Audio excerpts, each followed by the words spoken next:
Buenas tardes, profesor. Buenas tardes, profe. ¿Me escuchan? Sí. Sí, muy bien. Bien.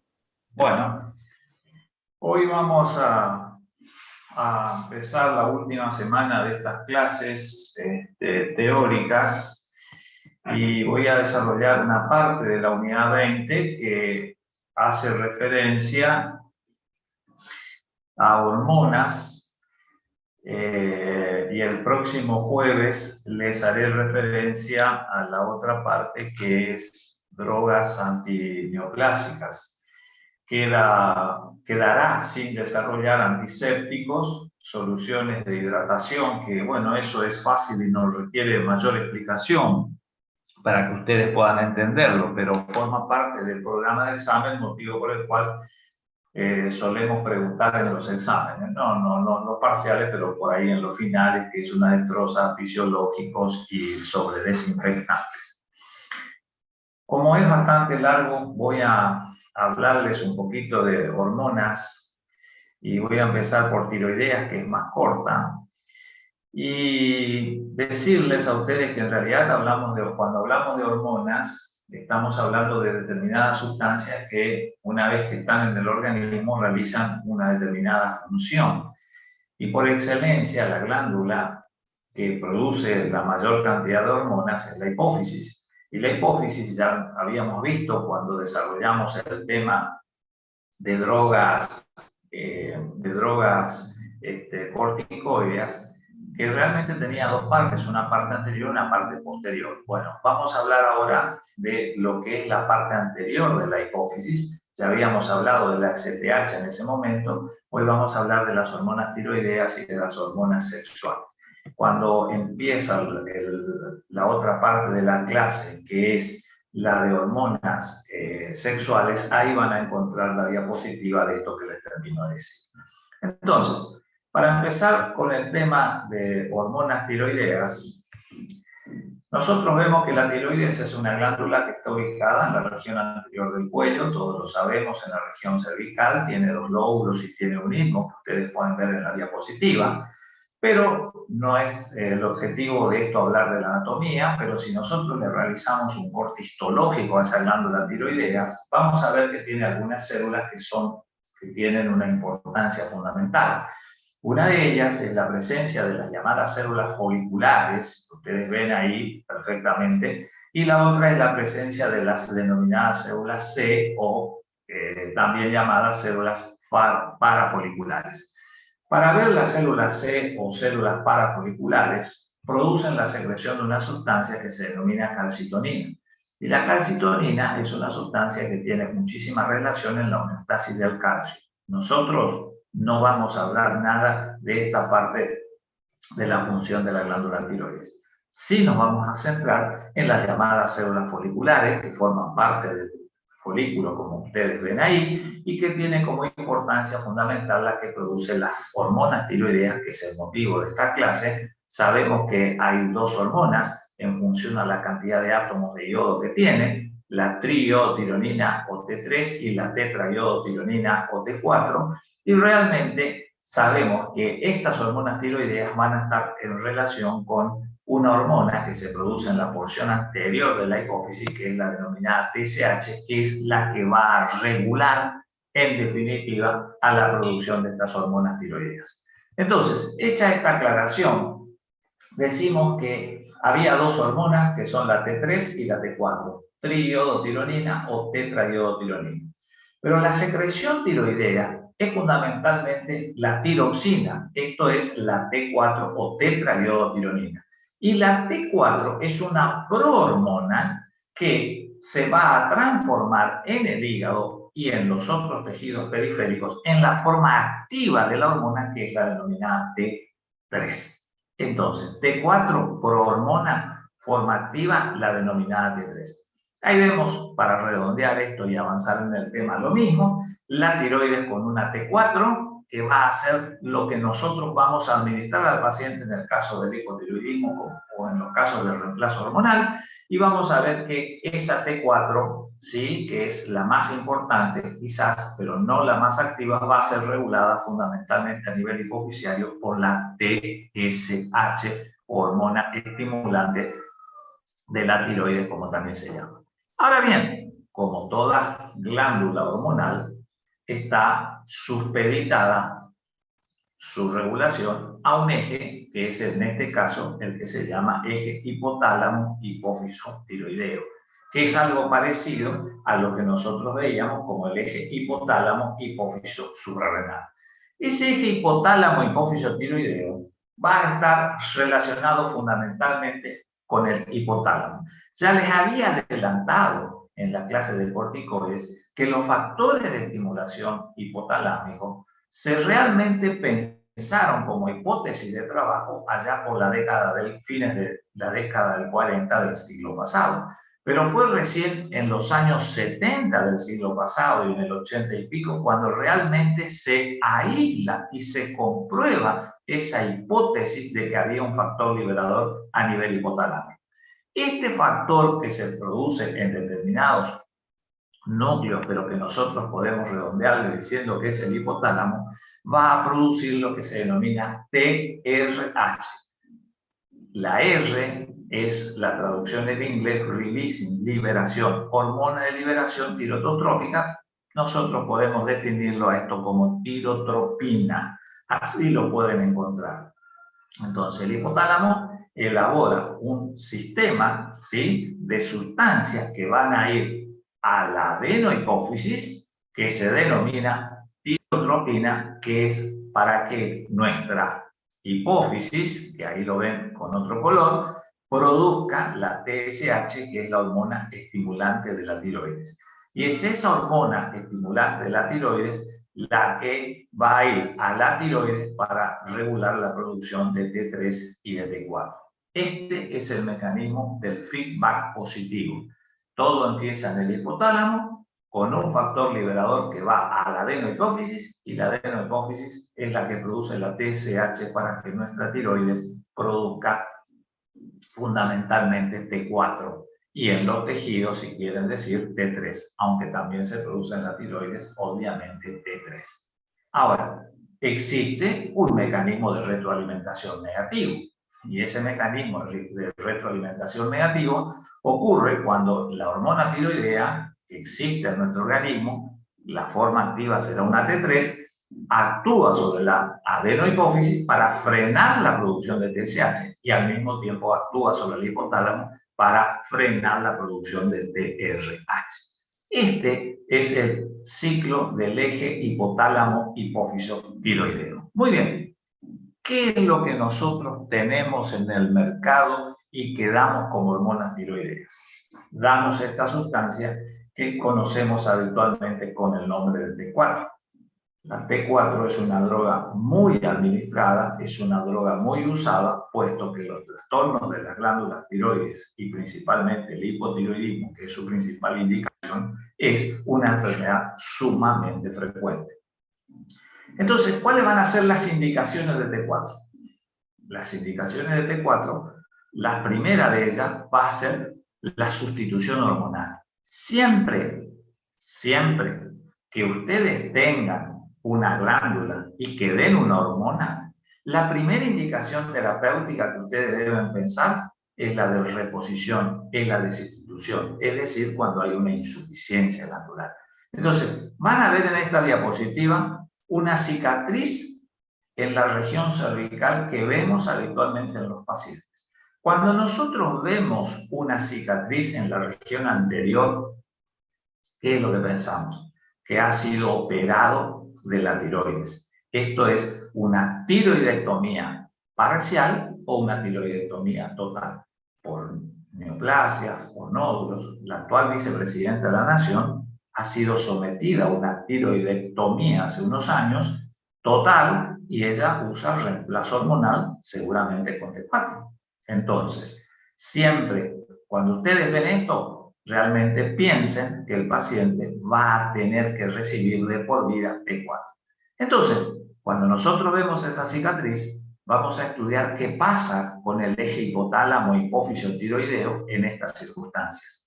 Y seguramente su hipotálamo producirá, lógicamente, la descarga de la tirotropina a la adenohipófisis. Y la adenohipófisis seguramente descargará la TSH para la tiroides, pero no tenemos tiroides. Entonces, ese mecanismo de feedback positivo, en este caso, no existe. Motivo por el cual, cuando ustedes ven una cicatriz en un paciente, piensen que tiene una tiroidectomía. Entonces, ¿este paciente va a tener T4? No, no va a tener T4. Entonces, ¿qué va a pasar con la T4? La T4, al estar ausente, nuestra adenohipófisis necesitará producir más TSH pensando que hay tiroides. Entonces, en esta circunstancia, la TSH de estos pacientes está elevada y la T3 y la T4 va a estar baja.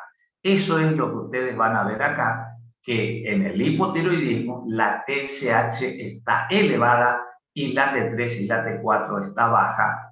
¿Por qué? Porque no hay producción de hormonas tiroideas y si fuera una resección parcial, va a haber un déficit parcial de hormonas tiroideas que va a ser insuficiente y entonces eso es lo que constituye el cuadro del hipotiroidismo. ¿Qué hacemos en estos casos? Le damos T4. ¿Es común el hipotiroidismo? Sí. La causa más común puede ser la exéresis quirúrgica, pero también hay muchas otras causas de hipotiroidismo que no vamos a extendernos porque no es una clase de hipotiroidismo, sino de hormonas, pero también tenemos enfermedades inmunológicas donde por anticuerpos se destruyen a esos folículos, ¿sí? Donde están las células foliculares que producen las hormonas y entonces por eso hay una razón inmunológica, hay quistes, hay hipotiroidismo, la mayor parte es inmunológica, pero también pueden ser neoplasias, quistes, que hacen de que uno tenga que ir a una resección de la glándula tiroides.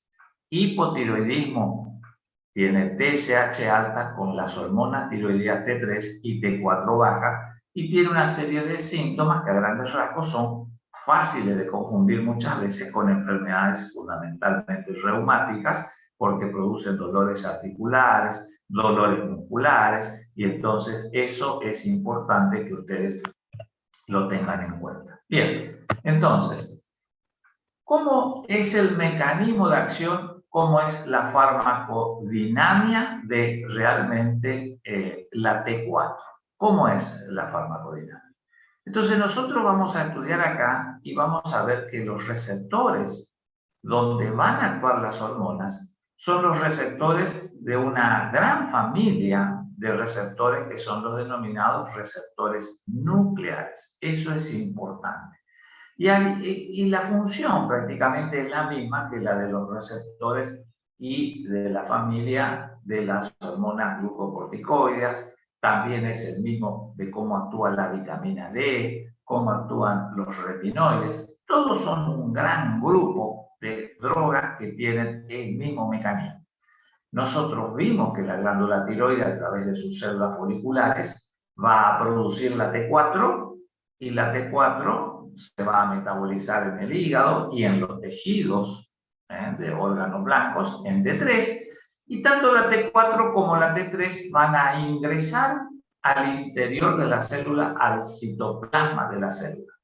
Ahí vimos que la T4 se ha perdido un átomo de yodo y se ha transformado en la parte activa que es la T3 y esa T3 se va a ir a unir al receptor de hormona tiroidea que está en el núcleo. Es decir, estas drogas vienen de la sangre, pasan a las células, la membrana plasmática y pasan a la membrana nuclear y van al interior de las células. ¿A dónde? Al DNA. Y en el DNA de las células, en el DNA nuclear, hay un lugar especial donde se van a unir los receptores de hormonas, tanto de los corticoides como ya vimos, los de las hormonas tiroideas que estamos viendo y los de las hormonas sexuales. Entonces, ¿qué van a pasar una vez que se unan? Van a actuar produciendo una transcripción, es decir, una orden para que sinteticen proteínas que son las que van a llevar a cabo la acción fisiológica en determinados órganos. ¿Qué importancia tiene esto? Que la T3 tiene una mayor afinidad por el receptor de hormonas tiroideas, que es de 10 veces mayor que la T4. Por eso es que es la forma activa. Entonces, tomamos la pastilla como T4, pero para ejercer su acción farmacológica se ejerce como triiodotironina. ¿Y qué efecto va a tener la glándula tiroides? Va a tener efectos sobre el crecimiento y el desarrollo. La hormona tiroidea, a manera de anécdota, para que ustedes tengan una idea, se empezó a estudiar mucho en los renacuajos, porque los renacuajos tienen mucha hormona tiroidea y se transforman perfectamente en ranas, incluso pierden la cola y desarrollan su cerebro. Eso es porque tienen mucha T3, pero es conocido en el hombre el problema de la falta de T3 en los niños y en los recién nacidos. Hay una enfermedad que se llama cretinismo, que consiste en una serie de malformaciones que va a tener. Hay una falta de migración neuronal, hay una falta de sinapsis neuronal, hay una deficiencia mental que se corrige perfectamente en los primeros días y se hace el diagnóstico con el aporte de T4. Pero es conocido la enfermedad mental por deficiencia de T4. Y en el desarrollo, obviamente los huesos se cierran antes. Recuerden que el cretinismo se caracteriza precisamente por tener una talla corta, no es una talla elevada. Tiene efectos termógenos, actúa sobre el metabolismo basal. Es importante saber que hay algunos órganos que no tienen efectos termógenos, que son las gónadas, que son el vaso, pero la mayor parte sí responde al aumento del metabolismo. Tiene efectos cardiovasculares notables. Es famoso los síntomas del hipo y del hipertiroidismo. El hipertiroidismo tiene hipertensión arterial, el hipertiroidismo tiene diarrea, el hipertiroidismo tiene pérdida de peso.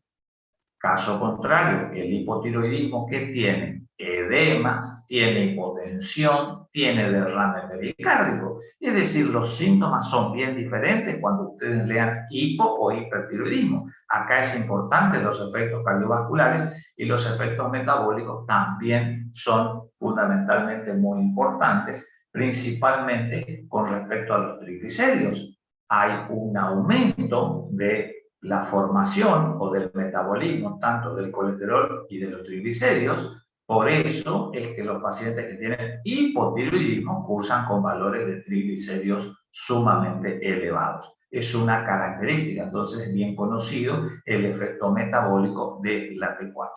Ahora bien, con respecto a la farmacocinética, ahí van un producto clásico, que no son muy caros estos productos, T4, vemos que tienen un mecanismo de absorción por vía oral, pero en forma incompleta. El porcentaje es variable porque hay una gran variabilidad individual. Pero estas drogas se absorben en el duodeno o se absorben en el yeyuno. No se absorben a nivel de la mucosa gástrica. Y realmente la absorción se aumenta en ayunas. Por eso es que siempre la hormona tiroidea, la T4, se da en ayunas. Y ahí recuerden que hay algunas medicaciones que se dan fundamentalmente en ayunas o a un determinado horario que para algunas personas puede ser ayunas.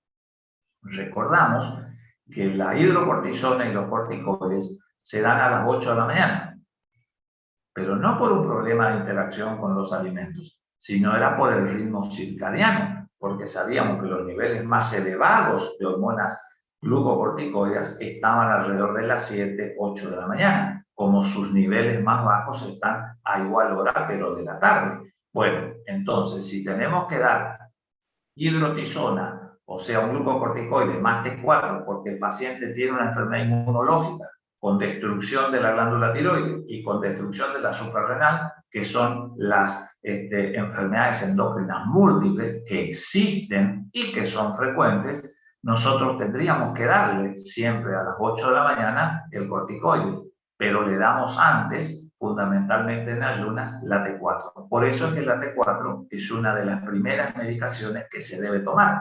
Y también tendríamos problema con el omeprazol, porque el omeprazol se toma en ayunas. Y entonces, ¿qué hacemos si tenemos que dar omeprazol, T4 y corticoides? Y realmente estamos en problema, lo hacemos separado, el corticoide a las 8, la T4 tiene que tomarse antes y fundamentalmente, como es en ayunas, con una pequeña diferencia se puede dar el omeprazol. Recuerden bien que se debe dar en ayunas. Ahora bien, la absorción disminuye con la edad, disminuye cuando uno tiene un síndrome de mala absorción. Y los síndromes de mala absorción afectan fundamentalmente a la mucosa del tubo intestinal, no tanto del estómago. Y también la presencia de otros elementos, como son, por ejemplo, los derivados de la soja, muchos medicamentos. Hay uno quizás muy conocido por ustedes, el de Rumal 300, que usamos en reumatología, es un insaponificable de palta y de soja, y eso entonces obviamente interacciona con la T4. O los antiácidos que tengan aluminio, o el sulfato ferroso, o el salvado, o los antiácidos de contacto con el sucralato, realmente tienen interacciones notables con la T4, motivo por el cual recuerden bien que hay que darlo en ayunas y lejos de muchos otros productos. Se unen a las albúminas, a una prealbúmina, a una transtiterina y a una globulina específica. Esa globulina específica, que es a donde se une la gran mayoría, 75, el 80%, se llama TBG, como lo llaman. Significa globulina, la G de globulina, la B es de binding, que en inglés es de unión, y T es de la tiroxina o tetrahidrotironina. Entonces recuerden que es una proteína específica donde se une en la mayor parte de los casos 75-80% a la globulina TBG. Se metaboliza en el hígado y en todos los tejidos a T3, que es la forma activa, y ese T3 a un metabolito que es inactivo, y en el hígado por una conjugación a una sustancia que se denomina tetrahidrotiroacético. No es necesario que ustedes se acuerden, pero es el metabolismo que ocurre con la T4. En conclusión, el metabolismo es en el hígado fundamentalmente AT3 y la eliminación de esta sustancia es renal. Ahora bien, la vida media de la T4 es de 7 días, es de una semana, tiene una vida media muy larga. Y esa vida media tiene la particularidad de aumentar en los casos de hipotiroidismo, hasta 10 días, como también en los episodios de hipertiroidismo, realmente tiene una vida media corta. Entonces, siempre hay que recordar que una droga que tiene una vida media larga, como veíamos con los productos de algunos los hipoglucemiantes orales, los inhibidores de la DDT4, ¿se acuerdan cuando veíamos los análogos de la GPL1, que realmente tenían una vida media del semaglutide de una semana? Realmente, entonces, siempre el aumento de la dosis tiene que ser escalonado.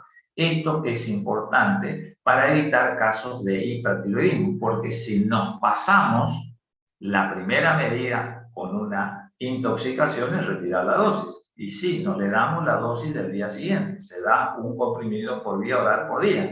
Pero, ¿qué hacemos con el exceso de dosis? Ya está. Entonces, siempre hay que tratar de, para no ir a antitiroideos, de tratar de subirlos en forma escalonada. ¿Tiene interacciones farmacológicas? Sí, ya dijimos que tiene muchas interacciones con los alimentos. Tiene interacciones con los inhibidores de la bomba de protones, con el omeprazol, con el hierro, el aluminio, disminuye la absorción. Disminuye la actividad de la insulina y de los hipoglucemiantes. Esto es importante que ustedes recuerden, porque un paciente que esté con diabetes y que esté con hormonas tiroideas de reemplazo con T4, puede haber una interacción y es necesario ajustar la dosis de insulina y de los incluso hipoglucemiantes. Y también recordar que dentro de las interacciones potencian el efecto anticoagulante de los cumarínicos, del acenocumarol, de la warfarina de los simpáticos miméticos, motivo por el cual muchas veces hay que reducir la dosis de los anticoagulantes. Esos son los efectos más importantes. También la reducción de la concentración de digoxina en los enfermos que tienen insuficiencia cardíaca a veces es motivo de una falta de efectividad en el tratamiento. También recuerden, dicho de paso, no está de más, que la digoxina tiene una vida media de una semana, motivo por el cual hay que manejar con cuidado estas drogas. Y también recordar, por último, que la adrenalina y las hormonas tiroideas aumentan el riesgo de padecer una insuficiencia cardíaca. Todo lo que aumente el metabolismo podrá producir eso. ¿Qué reacciones adversas podemos ver con la T4? La reacción adversa es el hipertiroidismo. Esto es común ver. Y esto es común ver en la práctica médica. Paciente que es operado por un tumor, por un quiste, se le hace una resección parcial, queda con hipotiroidismo, se le da hipotiroidismo, se sube la dosis demasiado rápida y el paciente desarrolla un hipertiroidismo, motivo por el cual hay que agregarle medicación para el hipertiroidismo. Esto hay que tratar de evitarlo, porque la medicación, si bien nosotros no desarrollamos en la materia, ni siquiera existe en el programa hipertiroidismo, el danantisol, que es la droga que se utiliza, tiene muchos efectos indeseables. Uno de ellos es la leucopenia, la disminución de los glóbulos blancos, y el otro es la granulocitosis. Deja la médula, por toxicidad en la médula, de producirse los glóbulos blancos, motivo por el cual nos morimos de sepsis y de un montón de otras complicaciones. Así que hay que administrar despacio con el hipertiroidismo para evitar el hipertiroidismo. Por eso se aconseja siempre en ayunas a la misma hora, una vez por día. En los niños que tienen hipotiroidismo, porque a veces el hipotiroidismo puede ser congénito por alguna enfermedad, cierran las fontanelas, que son los lugares de comunicación que hay entre los distintos huesos, el parietal, el temporal. Y eso se llama craniosinostosis y produce deformaciones, porque se cierra, el cerebro tiene que seguir creciendo, los huesos son pequeños y entonces ocurren esas deformaciones que son muy importantes. También hay manifestaciones de piel, como el caso del RAS, como el caso de las urticarias. Están descritos alopecia con el tratamiento, por lo general es una alopecia transitoria, y las manifestaciones digestivas siempre están presentes, a veces como náuseas y vómitos. Uno de los elementos importantes que tienen que tener cuidado es que realmente estas drogas producen un incremento de la frecuencia cardíaca, un incremento de la presión arterial, motivo por el cual pueden producir arritmias, motivo por el cual un cuidado de enfermería importante es la parte cardiovascular. Y también por la producción de excitación, muchas veces puede producir excitación psicomotriz, producto de ese aumento del metabolismo, que hay que tener sumamente cuidado. Entonces ya adelantamos los cuidados de enfermería por vía oral, una sola vez por día, porque la vida media larga, en ayunas, y si se olvidaron, tienen que dejar de dar otra pastilla si es que es imperioso la administración de la droga. La interacción con los alimentos ya sabe que tienen y que hay que darle lejos de los alimentos. Ojo con drogas que parecen ser inocuas, como el sucralfato, los hidróxido de aluminio, que son todos los antiácidos locales que uno toma. Hay que controlar la frecuencia cardiovascular, controlarle el pulso, controlarle la presión arterial. Las drogas tiroideas modifican el peso. Entonces, el cuidado de enfermería es el control del peso. El hipertiroidismo es lo que produce pérdida de peso. El hipotiroidismo produce ganancia de peso. Por eso es que muchas veces en los regímenes adelgazantes, cuando uno tiene un exceso de peso y va a un homeópata, a veces coloca algunas anfetaminas en gotas y también coloca T3. Yo siempre estoy en contra de todas esas cosas. Hay que hacer el dosaje hormonal y, si corresponde porque hay una deprivación hormonal, hacer el tratamiento sustitutivo. Pero siempre que una persona tome una medicación para la tiroides controla el peso, porque el hipotiroidismo aumenta de peso. Entonces, si el paciente baja de peso, es una buena medida de la acción de la droga. Producen dolores abdominales. El hábito defecatorio es muy importante en la enfermedad tiroidea. El hipertiroidismo tiene diarrea con pérdida de peso. El hipotiroidismo tiene constipación. El enfermo se queja de la constipación y eso produce, por distensión abdominal, molestias abdominales, dolor abdominal. Recuerden eso. Y con esto termino la primera parte de hormonas tiroideas y realmente ahora les vamos a entrar en la parte un poquito más larga, que es la parte de hormonas sexuales, que es lo más largo. Y acá está lo que les había dicho anteriormente, que cuando vemos hormonas, veíamos la hipófisis, sabíamos que tenía una gran cantidad de hormonas. Nosotros estudiamos los corticoides, estudiamos la tiroidea y vamos a ver fundamentalmente las hormonas gonadotróficas, las que actúan sobre los testículos, las que actúan sobre fundamentalmente el ovario, pero no vamos a ver sobre lo que produce sobre la piel con la hormona melanocítica, tampoco vamos a ver la hormona del crecimiento, porque son entidades raras que no justifican por ahí el desarrollo. Solamente algunas personas de vez en cuando podrán encontrarse en la vida con que están recibiendo hormonas de crecimiento. Sí, lo que es importante es lo de la patología tiroidea y la patología de los testículos. Hormonales, perdón. Vamos a empezar con las hormonas sexuales y voy a empezar con las hormonas sexuales masculinas porque entiendo que es lo que menos saben habitualmente cuando uno pregunta. Se ve que con la integración de la carrera en otras materias uno tiende a estudiar más lo que sucede con las hormonas sexuales femeninas y no con las masculinas. Por eso me propuse desarrollarles primero el tema de las hormonas sexuales masculinas. Entonces, cuando uno habla de hormonas sexuales masculinas, habitualmente lo primero que uno piensa es en que va a hacer referencia a andrógenos. Andrógeno es... Profesor, si usted está pasando ahora algún video, no se ve nada. ¿Perdón? No ha pasado las láminas, profe. Se quedó en muchas gracias. Ah, pero bueno, un segundito. Me falta compartir la pantalla. Un poquito. A ver, uso compartido de pantalla, hormonas. Gracias por avisarme. ¿Ahí lo ven? ¿Ahí lo ven? Sí, profe. Sí, profe. Bueno, es lo que les decía, que bueno, para que vean, esto era lo que les estaba hablando cuando desarrollé al principio de hormonas tiroideas. Nosotros vamos a ver fundamentalmente ahora lo que pasa a nivel de las gónadas. Y empiezo con hormonas sexuales masculinas, y ahí es la primera diapositiva. Cuando uno habla de andrógenos, ¿a qué se hace referencia? Se hace referencia a la testosterona. Entonces, una pregunta que uno se hace: la testosterona es típica del hombre, pero también la testosterona la produce la mujer, y es una hormona que también se produce en la mujer, como vamos a ver ahora, y es una hormona responsable, se cree, de mucho de la libido que ocasiona la mujer.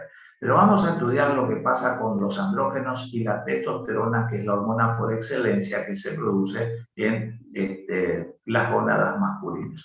Entonces, ahí tienen ustedes una ilustración de lo que es un testículo, que ustedes saben que por arriba del testículo existe todo un sistema canalicular que va a estar formado por el epidídimo. El epidídimo tiene una cabeza, tiene una cola y va a continuar con lo que se llama el conducto deferente. El conducto deferente va a tener un recorrido largo hasta que va a terminar, ustedes saben, con las vesículas seminales y con la próstata en la uretra.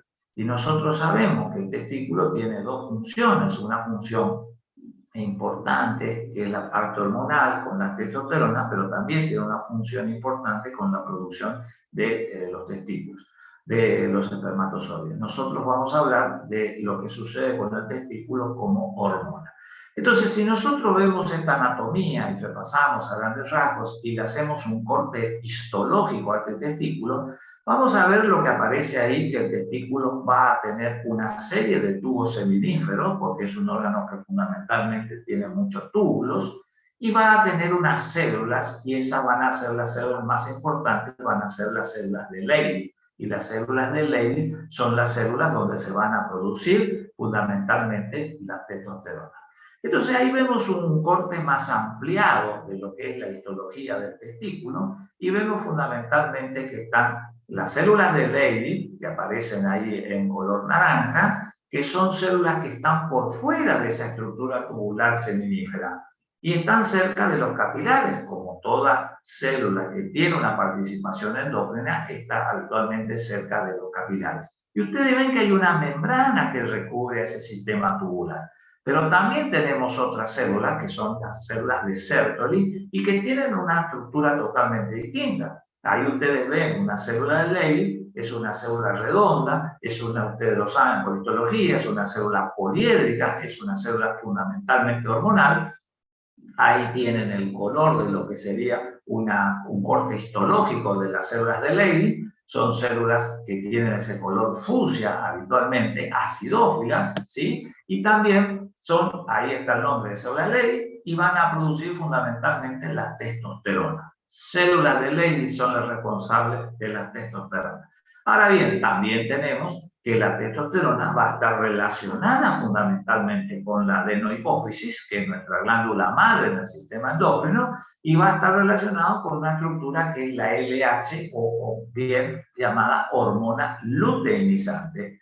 O sea que ustedes conocen mucho la LH en las mujeres, en el ciclo sexual femenino, en la segunda parte del ciclo, en la fase profestacional, pero la LH tiene una importancia fundamental en la regulación de la producción de testosterona en el hombre. Por eso yo elegí este tema primero para que ustedes vean.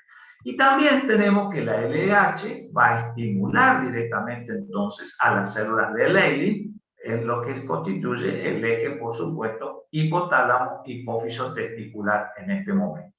Pero también ustedes ven que hay otro tipo de células abajo de las células de Leydig, que son las células de Sertoli.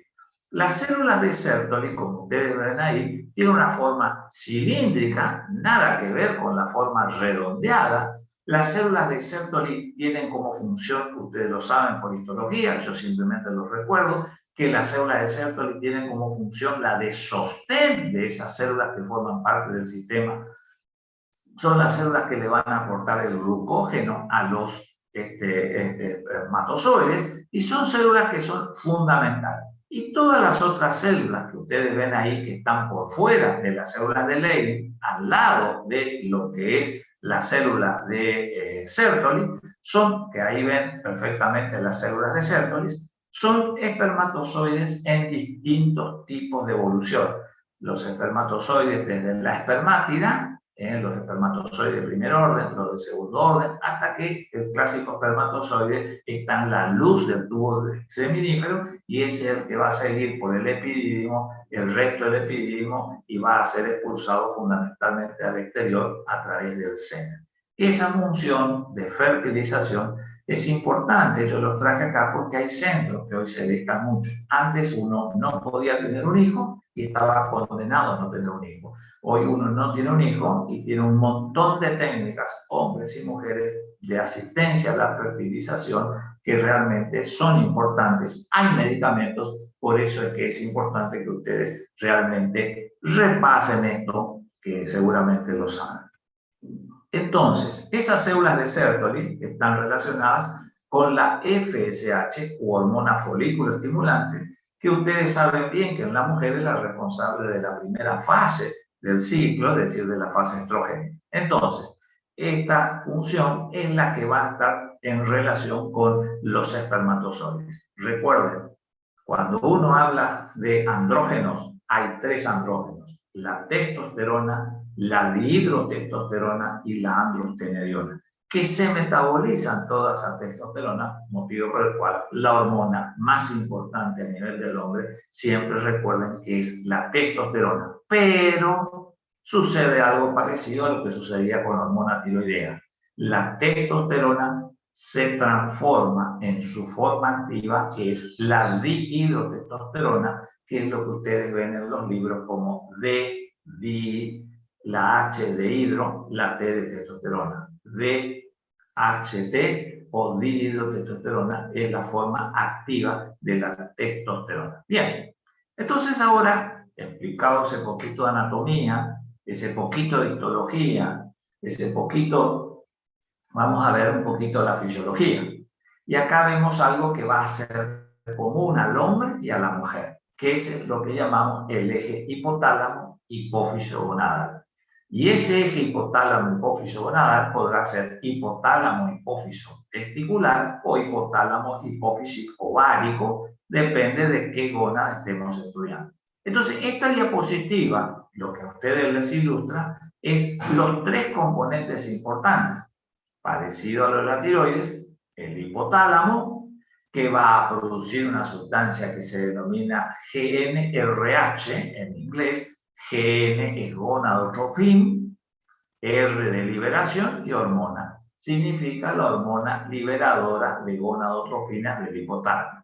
Y eso va a actuar sobre la hipófisis y nuestra hipófisis va a producir dos sustancias que son la LH y la FSH. Terminamos de ver que la FSH va a tener función en la parte de las células de Sertoli. Esto es a nivel de espermatozoides, mientras que la LH va a tener función con la producción de testosterona. Recuerdo que uno puede tener producción de testosterona adecuada y tener problemas en la parte de la fertilización de los espermatozoides. No siempre van juntos. Entonces, ¿son importantes estos? Sí, esto es tanto para el hombre como para la mujer. Nosotros ahora, a partir de este momento, me voy a pasar a referir, hasta que les avise y vean la diapositiva de hormonas sexuales femeninas, todo lo que pasa en el hombre. Entonces vamos a ver la función endocrina, no la función exocrina. Vamos a ver la función endocrina y se puede resumir con lo que ustedes ven ahí. La LH de la hipófisis actúa sobre las células de Leydig. Las células de Leydig usan el colesterol que está en la membrana de todas las células, se transforma en pregnenolona, progesterona, hidroxialfa-progesterona, androstenediona y la testosterona.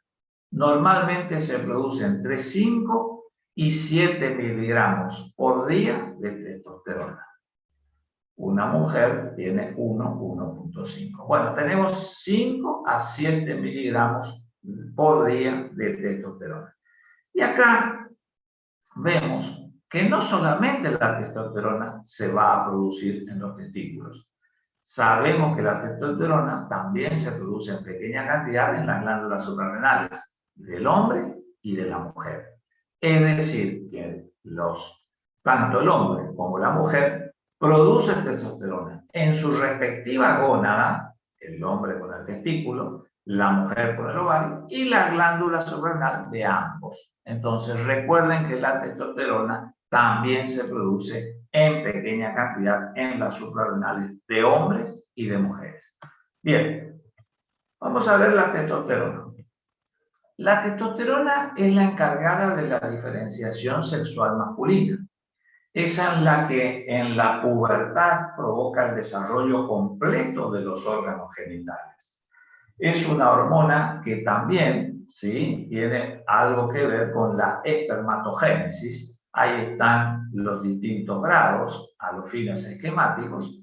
Realmente tiene mucha importancia en el completo desarrollo de la próstata y de las vesículas seminales. Es importante que ustedes recuerden que mediante la testosterona tenemos normalmente próstata bien desarrollada con vesículas seminales y la testosterona es la responsable del aumento de la libido. ¿Se acuerdan una imagen contraria a esta de dos personas durmiendo, una de cada lado, que yo les pongo para pérdida de libido cuando dimos, por ejemplo, antipsicóticos, que son medicaciones que hacen perder la libido y que producen trastorno de erección? Bueno, la diapositiva era la contraria a esta. Entonces, La testosterona tiene importancia y también es la responsable, por supuesto, de la erección.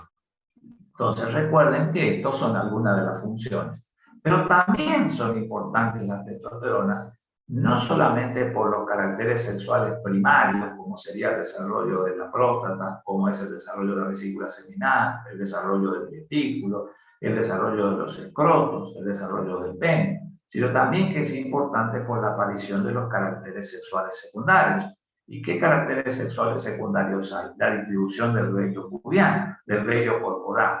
El vello corporal, integrado por el de vello pubiano, la mujer tiene una base triangular que es horizontal y el vértice está sobre los genitales. En el hombre tiene una forma romboidal que llega hasta el ombligo y también, por supuesto, que hay mucho vello en la región anterior del tórax, en la espalda, en la cara, es decir, el vello corporal es totalmente distinto. También la testosterona es la responsable del cambio de la voz que tenemos en el desarrollo de la pubertad. ¿Por qué se produce el cambio de la voz? Se produce porque crece un cartílago, que es el cartílago tiroides, o nuez de Adán, como se llama, y porque también hay una hipertrofia de la mucosa laríngea. Esto lo que hace es que cambia la voz, la responsable es la testosterona. Ella también es la responsable del desarrollo muscular. Se sabe que un hombre tiene un 50% más de masa muscular que una mujer. Y por supuesto que la testosterona es la responsable fundamentalmente de ella.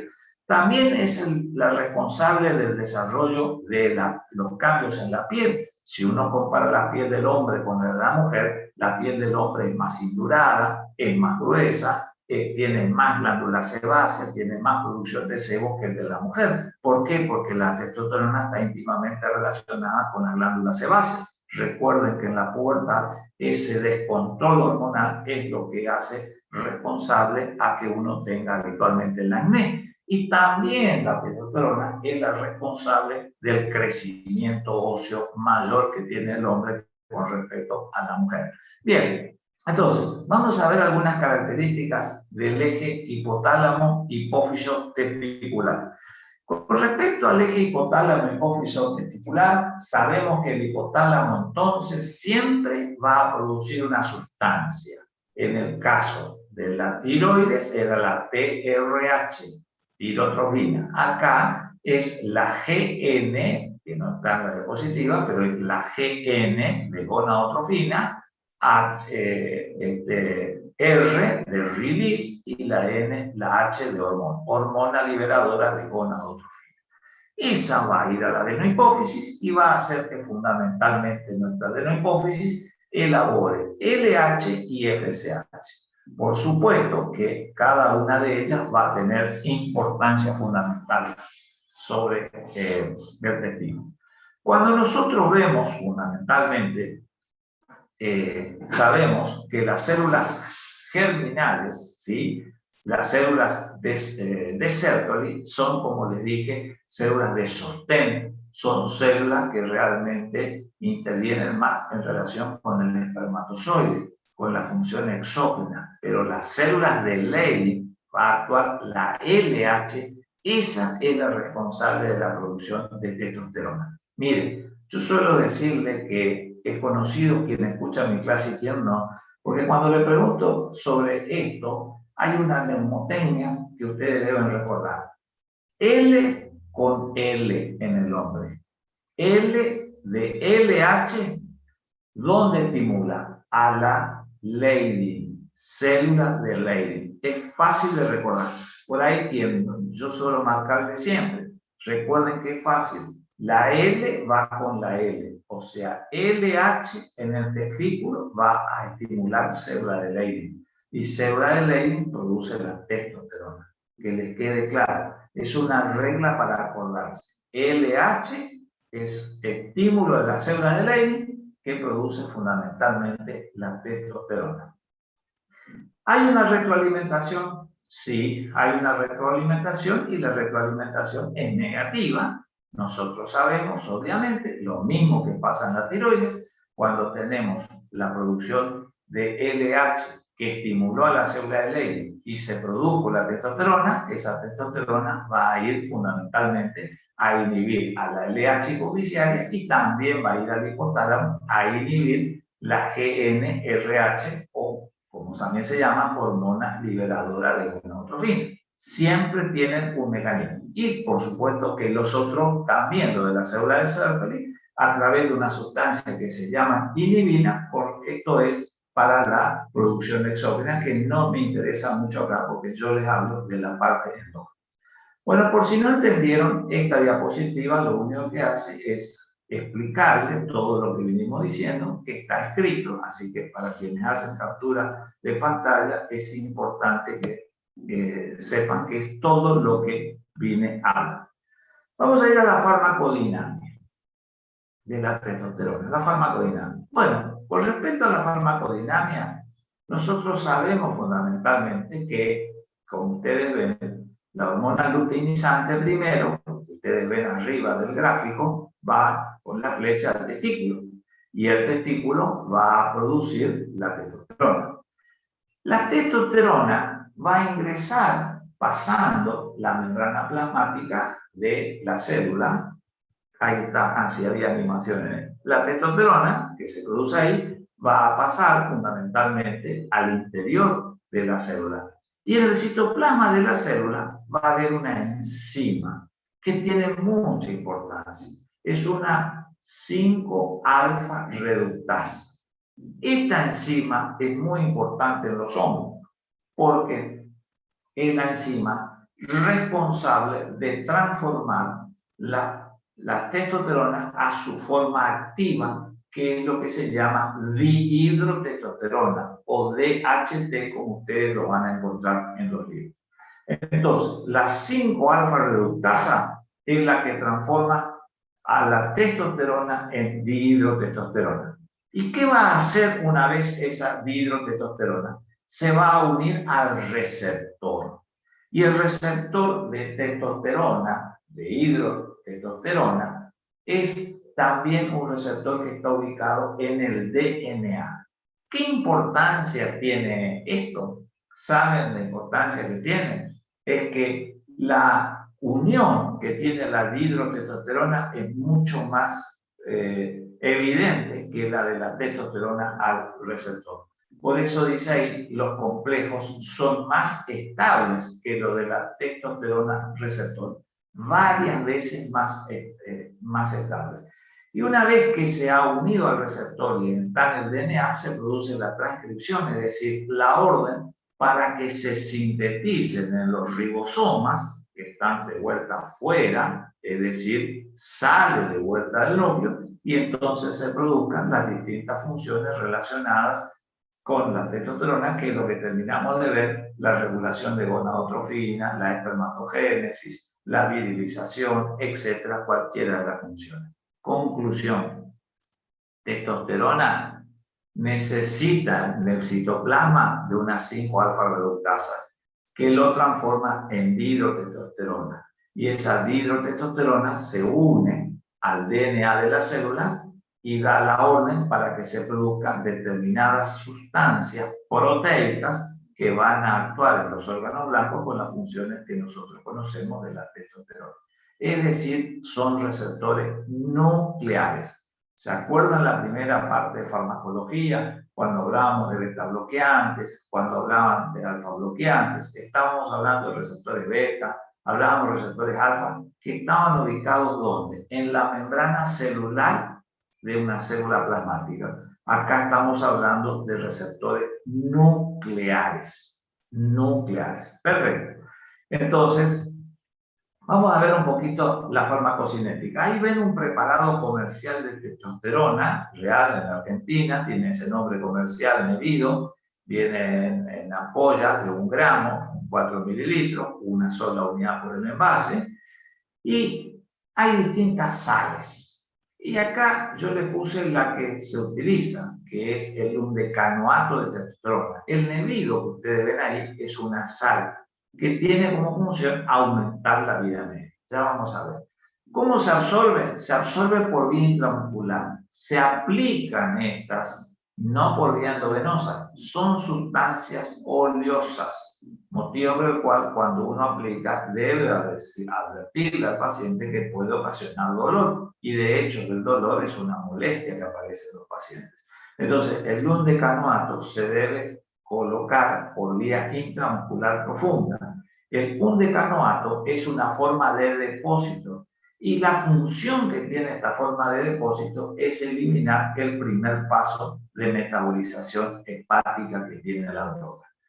Un día después que se aplicó la testosterona, el undecanoato, si bien tiene una vida media muy larga, 24 horas después ya eleva la testosterona.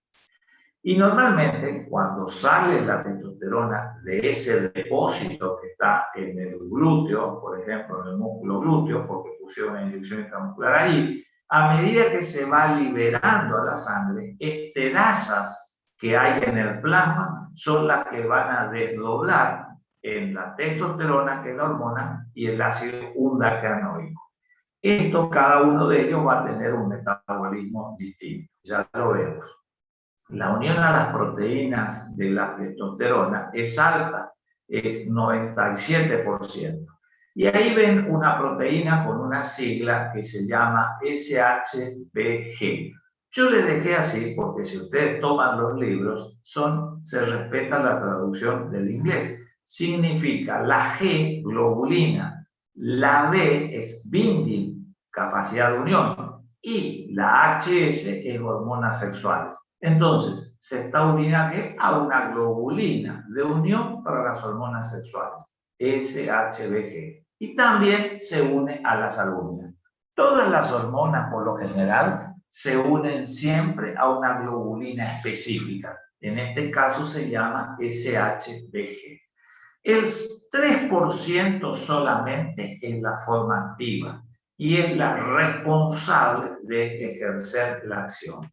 El metabolismo del undecanoato de testosterona, que es el que ustedes ven ahí, que es el original, por eso les puse ahí, pues yo les aclaro cuando es uno solo al azar que tomo, ese es el único que viene, es hepático y es extrahepático. Y sucede que el ácido undecanoico tiene una beta oxidación. Entonces la testosterona, como les dije, se metaboliza por un lado, y por supuesto que el azar, que es el undecanoato, se termina beta oxidando y entonces de esa manera se desintegra. Y la eliminación es renal en un 90% como conjugados con ácido glucurónico y sulfúrico, y un 6% fundamentalmente por las heces. La vida media de una testosterona es de 3 horas, la vida media, pero la vida media del undecanoato es de 57 días. Un decanoato, un medido, si tienen que hacer un tratamiento de sustitución, se hace entre, ¿cuánto? Entre 8 semanas, ¿sí? 8 semanas, que son un mes y medio, fundamentalmente, hasta 3 meses después. Es decir, la vida media es sumamente larga. Entonces, es importante que ustedes sepan la diferencia, por eso es que se usan muchas veces sales con ese objetivo. Bueno, esto es exactamente lo mismo de la farmacocinética que resumía la farmacocinética. Esto en realidad tenía que estar antes y después venía la explicación, pero bueno, ya lo sigo de largo porque lo que terminé explicando de la globulina fijadora y de la vida media, en fin. Vamos a ver las interacciones farmacológicas.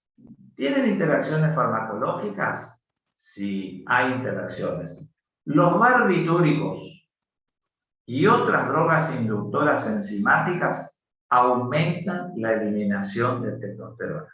A lo largo del año siempre fuimos hablando, un tema que se pregunta mucho, es el tema de inducción e inhibición enzimática, porque es lo que nos explica por qué una droga puede utilizarse con una y no con otra. Recuerden que barbitúricos es el fenobarbital, que es prácticamente el tiopental, pero el fenobarbital es el que se utiliza en la epilepsia. fenobarbital, como ejemplo los barbitúricos, fenitoína, carbamazepina, son grandes inductores enzimáticos.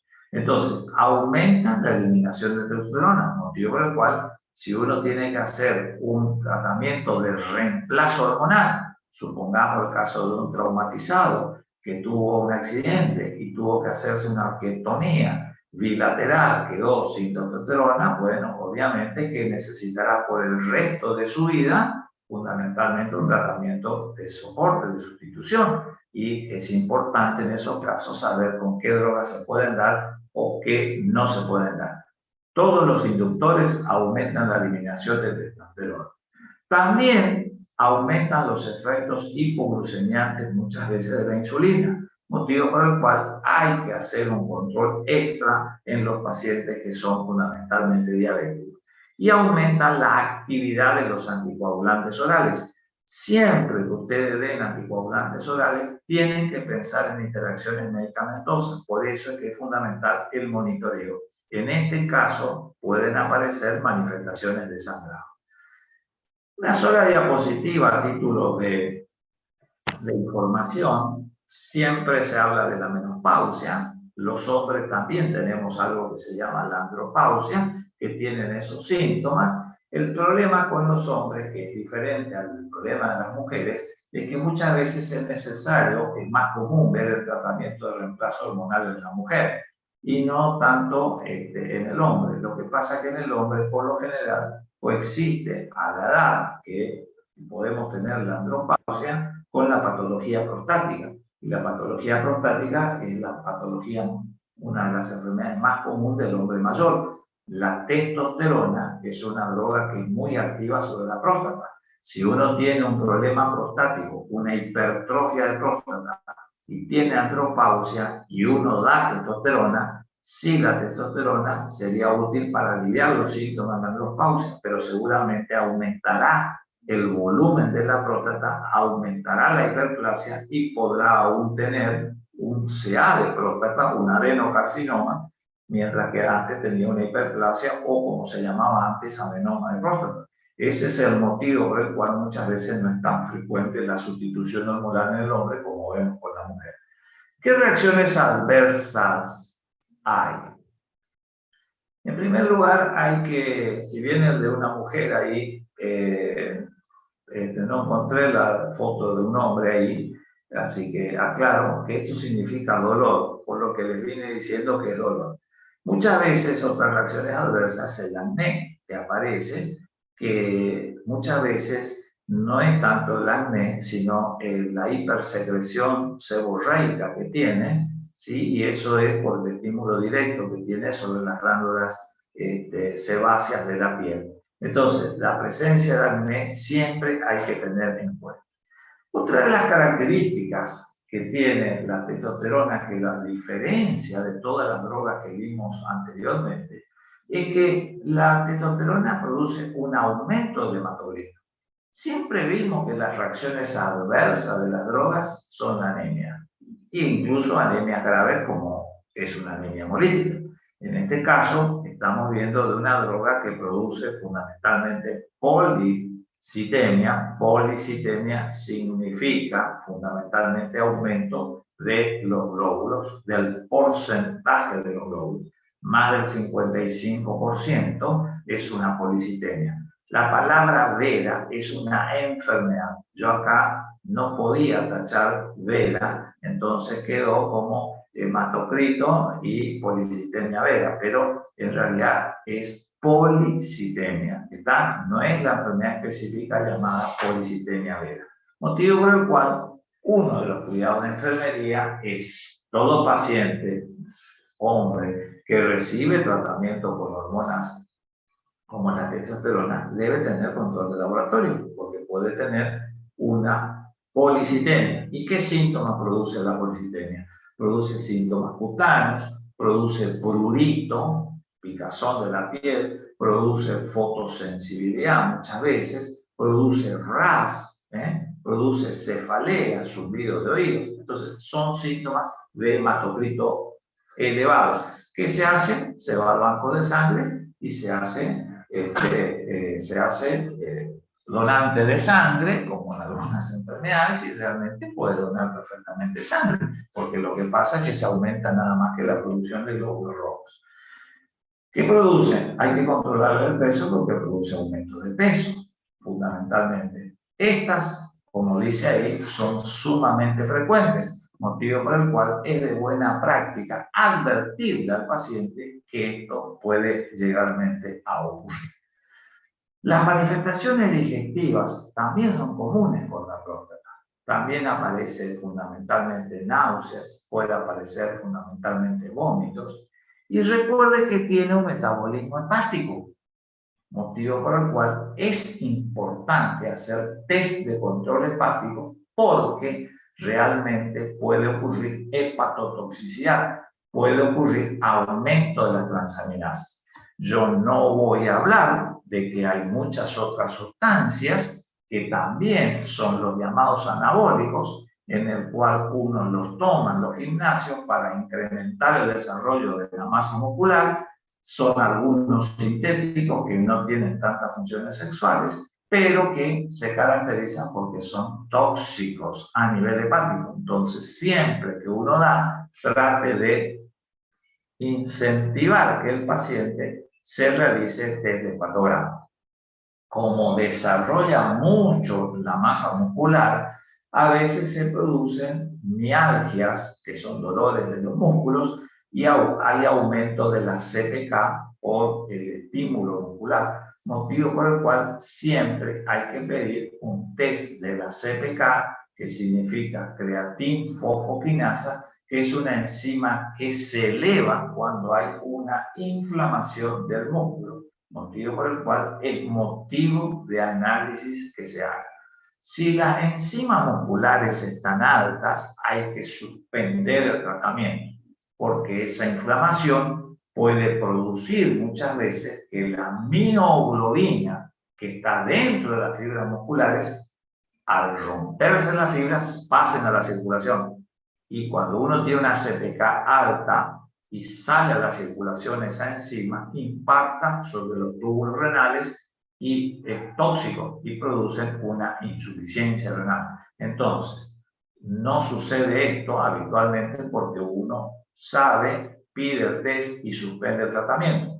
Pero en caso de no hacerse controles, uno puede empezar con una testosterona o cualquiera de los otros anabólicos y terminar con una insuficiencia renal en diálisis porque la mioglobina dañó los túbulos renales. Les digo una vez más que esto no ocurre habitualmente, pero siempre hay que tener en cuenta. Y por supuesto que produce dolores a nivel de los músculos, esto es lo que les decía de la CPK, y también recordar que hay manifestaciones cutáneas, y dentro de las manifestaciones cutáneas, la hipersensibilidad, el RAS, la urticaria, son manifestaciones sumamente evidentes que aparecen, pero estas no son habitualmente tan frecuentes. Una de las características es la alopecia. Es conocido por todos que la alopecia está relacionado y como síntomas de andropausia por ahí aparecen los sofocos, que son también en los hombres, puede aparecer prurito como otras manifestaciones y fundamentalmente recuerden controlar la presión arterial porque puede producir hipertensión arterial, puede producir edemas, que es lo que en definitiva el edema lo que produce el aumento de peso. Bien, pero esto en el hombre. Ahora, ¿qué pasa si nosotros damos a una mujer? En una mujer es virilizante. En la mujer, cuando hay una afección, por ejemplo en la suprarrenal, y se produce un exceso de testosterona, realmente el hábito corporal de la mujer cambia. En las mujeres aparecen rasgos virilizantes, aparece hirsutismo, ahí me falta una T, aparece hirsutismo, que es el aumento del vello, aparece en la mujer acné, aparecen cambios en la voz que no son tan típicos como si lo es en el hombre, hay una disminución en el volumen de la mama, hay un aumento muscular, alopecia, y a nivel genital puede producir agrandamiento del clítoris y alteraciones menstruales. Y ustedes me dirán, seguramente, pero ¿cómo se puede dar testosterona a una mujer? Y entonces uno tiene que recordar que una de las indicaciones que ocurre para la testosterona en los hombres es como sustitución hormonal. Un hombre que tuvo un accidente por una herida de arma de fuego, una herida de arma blanca, lo que fuera, y fue una orquiectomía. Y bueno, o tuvo una infección, es diabético y se tuvo que resecar por necrosis los 2 testículos. Bueno, tendrá que ir a un reemplazo hormonal. Ahora, una mujer puede tener un cáncer de mama. Y el cáncer de mama habitualmente puede ser estrógeno dependientes o no. Entonces, si yo sé que el estrógeno es un antagonista de la testosterona, para frenar la multiplicación de las células neoplásicas del tumor de la mujer, yo agrego hormonas masculinas y entonces puedo dar testosterona. Esto en la mujer podría producir esto. Como en el hombre, vamos a ver, en los casos de próstata, de cáncer de próstata, se pueden utilizar estrógenos y antes se usaba, hoy ya prácticamente no se usan. Cuando yo comencé se usaban los compuestos hormonales y yo tuve la oportunidad de ver ginecomastia y otro, más adelante les desarrollo más esto, de una serie de reacciones adversas que eran comunes, ¿sí?, por aplicar hormonas sexuales femeninas, estrógenos, en los hombres que tenían cáncer de próstata. Hoy en día hay otro arsenal terapéutico que hace que esto no se vea más, pero excepcionalmente recuerden que puede ser o porque alguno de estos efectos no están tan desarrollados, una mujer que tenga un exceso de testosterona por su suprarrenal no va a llegar a tener agrandamiento del clítoris, pero sí puede tener alteraciones menstruales y puede tener muchos de los otros síntomas que estuvimos viendo. Entonces, esa es la aclaración que le quería decir. Ahora bien, antes de dar una hormona, ¿qué es lo que uno tiene que saber? Que esté contraindicado cuándo. ¿Cuándo no se puede dar? Cuando uno tiene un CA dependiente de los andrógenos, un CA dependiente de andrógenos del cáncer de próstata. Un cáncer dependiente de andrógenos sería un cáncer de vesícula seminal. ¿Por qué? Porque ahí tenemos receptores para testosterona. Lo más frecuente es el problema de la próstata, por lejos es lo más frecuente.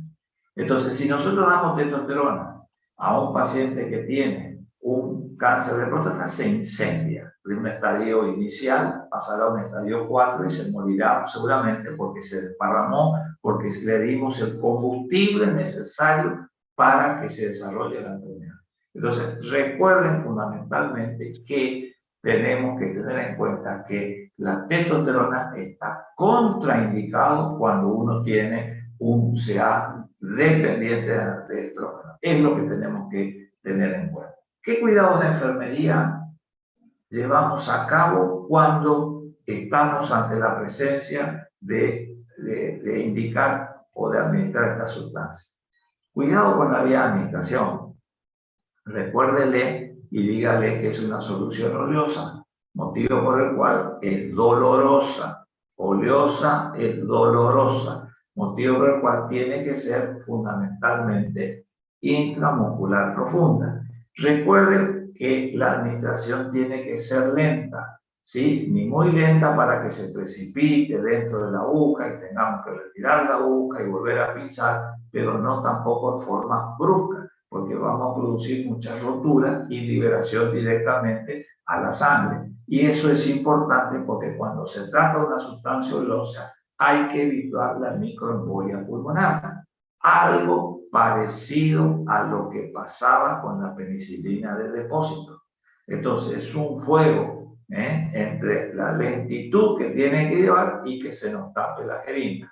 Pero es delicado que realmente se rompa, pase a la sangre, se rompa la fibra muscular, pase a la sangre y se van las sales al pulmón. Y ahí producen disnea, producen palpitaciones, producen sensación de muerte inminente, pueden producir cianosis. Muchas veces uno confunde con un cuadro alérgico y es simplemente una reacción adversa de microembolismo de pulmón. Suelen ser los síntomas leves y suelen desaparecer en el transcurso de 2 horas, pero hay que estar al lado del paciente esas 2 horas y hay que entender que esto pudo haber sido la reacción adversa y no realmente una embolia de pulmón como uno tiende a pensar, sobre todo porque son pacientes mayores.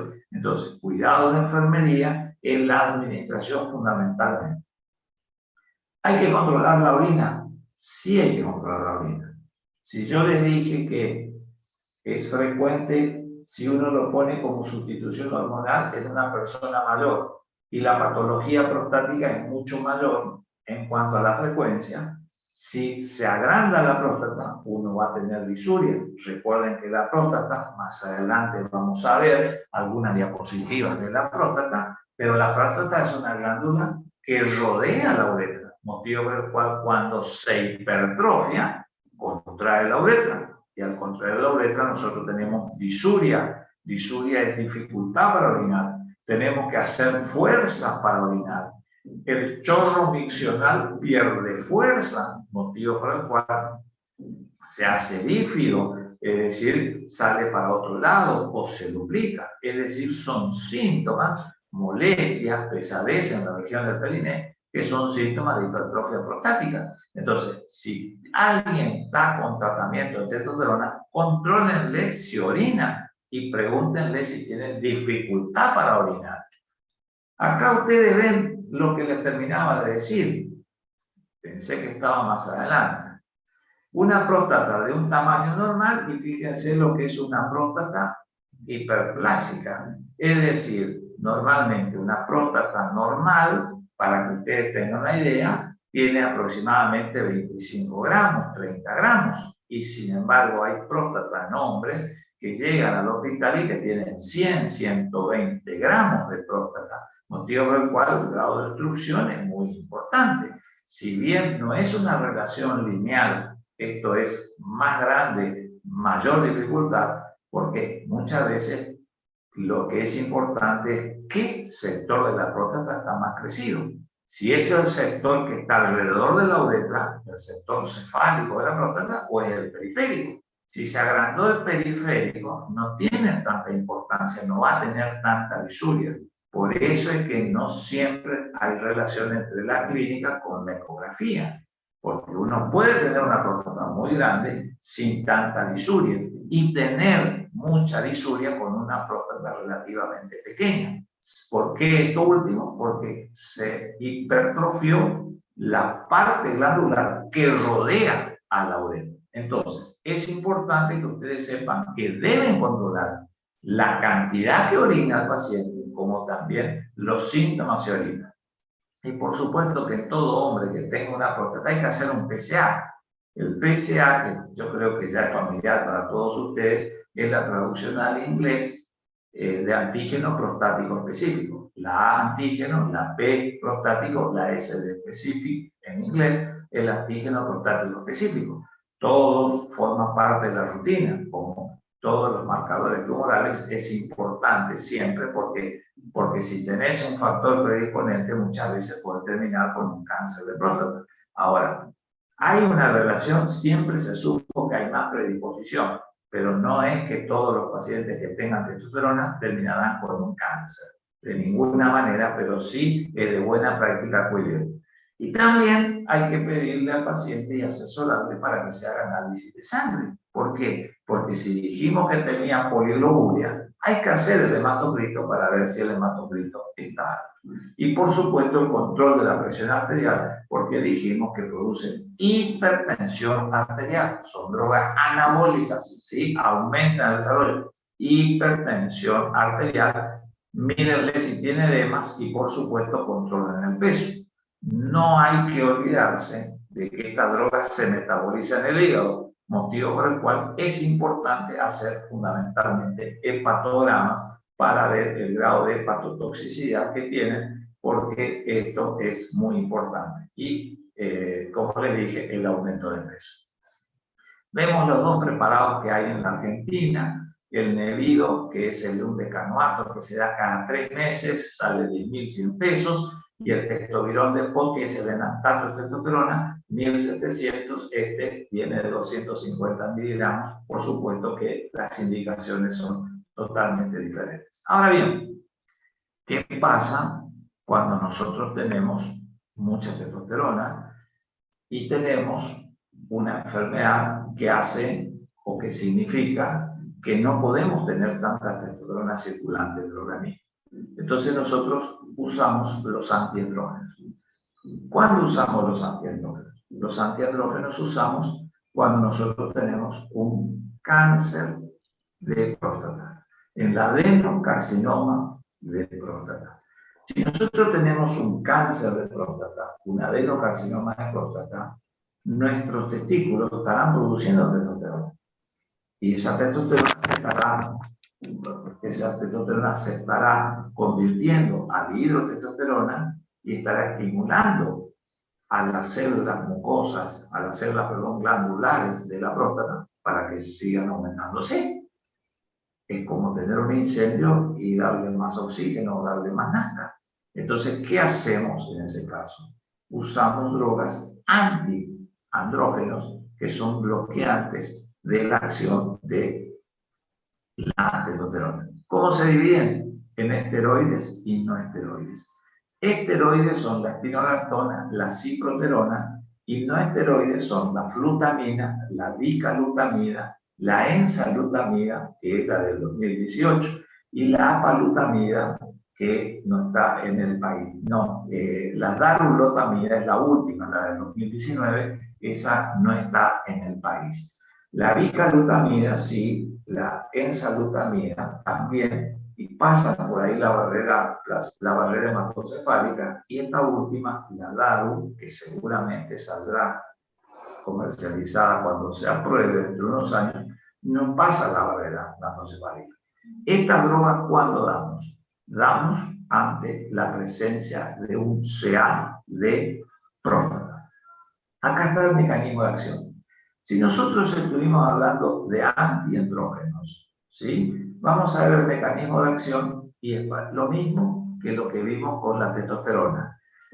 La testosterona, ¿sí? O la dihidroepiandrosterona, que es lo que ustedes ven con DHEA, ¿sí? Pasan al interior de la célula, y una vez en el interior de la célula, estas sustancias lo que hacen es bloquean, es decir, impiden que se una el andrógeno con el receptor de andrógeno. RA significa el receptor de andrógeno.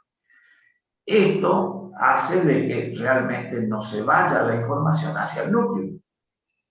Ese es el segundo paso. Y el tercer paso es el que inhibe la transcripción, es decir, la orden del núcleo para que salga al ribosoma ese ARN mensajero que va a hacer de que se aumente la síntesis de proteína.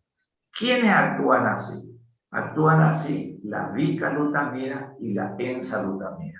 Si yo voy para atrás, les quiero decir que la flutamida es una de primera generación. Es decir, eran, como la ciproterona, eran drogas que bloqueaban solamente el primer paso, es decir, la unión del andrógeno con el receptor. Eran solamente eso. Y realmente estas otras tienen un mecanismo más complejo, la bicalutamida y la enzalutamida, por eso se las denomina de segunda generación. Les puse acá para que ustedes tengan una idea del precio. Bicalutamida de 150 miligramos, hay menor de 100 y de 75, sale 25.450 pesos los 30 comprimidos, o sea, uno por día. La bicalutamida tiene una absorción vía oral, es diaria, no interacciona con los alimentos, la biodisponibilidad no se conoce, ese signo de pregunta significa que no se conoce. La unión a las proteínas se salta, no pasa la barrera hematocefálica, tiene un metabolismo por oxidación, tiene una eliminación renal y por heces, y no tiene ajustes en la insuficiencia renal, salvo que sea una insuficiencia renal terminal. Y la vida media es de 6 días. Estas son patologías neoplásicas donde se dan. Ahora, para ponerle en contexto. Los otros antiestrógenos, la flutamida, que es el primero, tenía una vida media de 6 horas y se daba 2 por día o se daba 3 por día. Ahora, la enzalutamida tiene 5,8 días de vida media. La apalutamida tiene 3 días de vida media. El costo, para que ustedes tengan la idea, de la apalutamida, miren bien, es 770.000 pesos. 770.000 pesos. Una enzalutamida, que son las drogas nuevas que se usan en el cáncer de próstata, sale 830.000 pesos. Y la flutamida, que fue el primero que se da 3 veces por día, sale 6.050 pesos. Así que para que ustedes tengan una idea, repito, nadie pregunta el precio, es simplemente para que sepan las drogas nuevas que se utilizan, pero estas enzalutamida y apalutamida tienen un mecanismo más complejo. Por eso hoy en día uno tiende a usar esto para ver si tiene mejor supervivencia. ¿Cuáles son las indicaciones terapéuticas? Acá ven lo que es un cáncer de próstata. Una ilustración. Fíjense ahí lo que es el tumor, infiltra la base de lo que sería la vejiga. Tengan en cuenta que esto hay que solucionar de alguna manera. Imagínense que esto va a seguir creciendo, compromete fundamentalmente a la uretra, compromete a la vejiga, la metástasis regional. Bueno, obviamente que las ventajas de estas drogas, bicalutamida, enzalutamida, son que reduce el tamaño de los órganos dependientes de andrógenos y se usan junto a los agonistas del factor liberador de gonadotrofina en el cáncer de próstata, que yo no le doy hoy, tal vez el jueves le dé algunos títulos en el tratamiento de drogas neoplásicas, pero se suelen dar puntos de ello. ¿Cuáles son las reacciones adversas? Bueno, ahí ven pérdida de la libido. Esto era lo que ustedes veían en antipsicóticos. A diferencia, pérdida de la libido, trastornos en la erección, obviamente, está bloqueando la hidrotestosterona. Esto significa que disminuye el volumen eyaculatorio y disminuye la cantidad de espermatozoides. Eso es lo que significa esto. O sea, si uno se hace un espermograma, realmente ocurre esto. Puede aparecer ginecomastia en el hombre.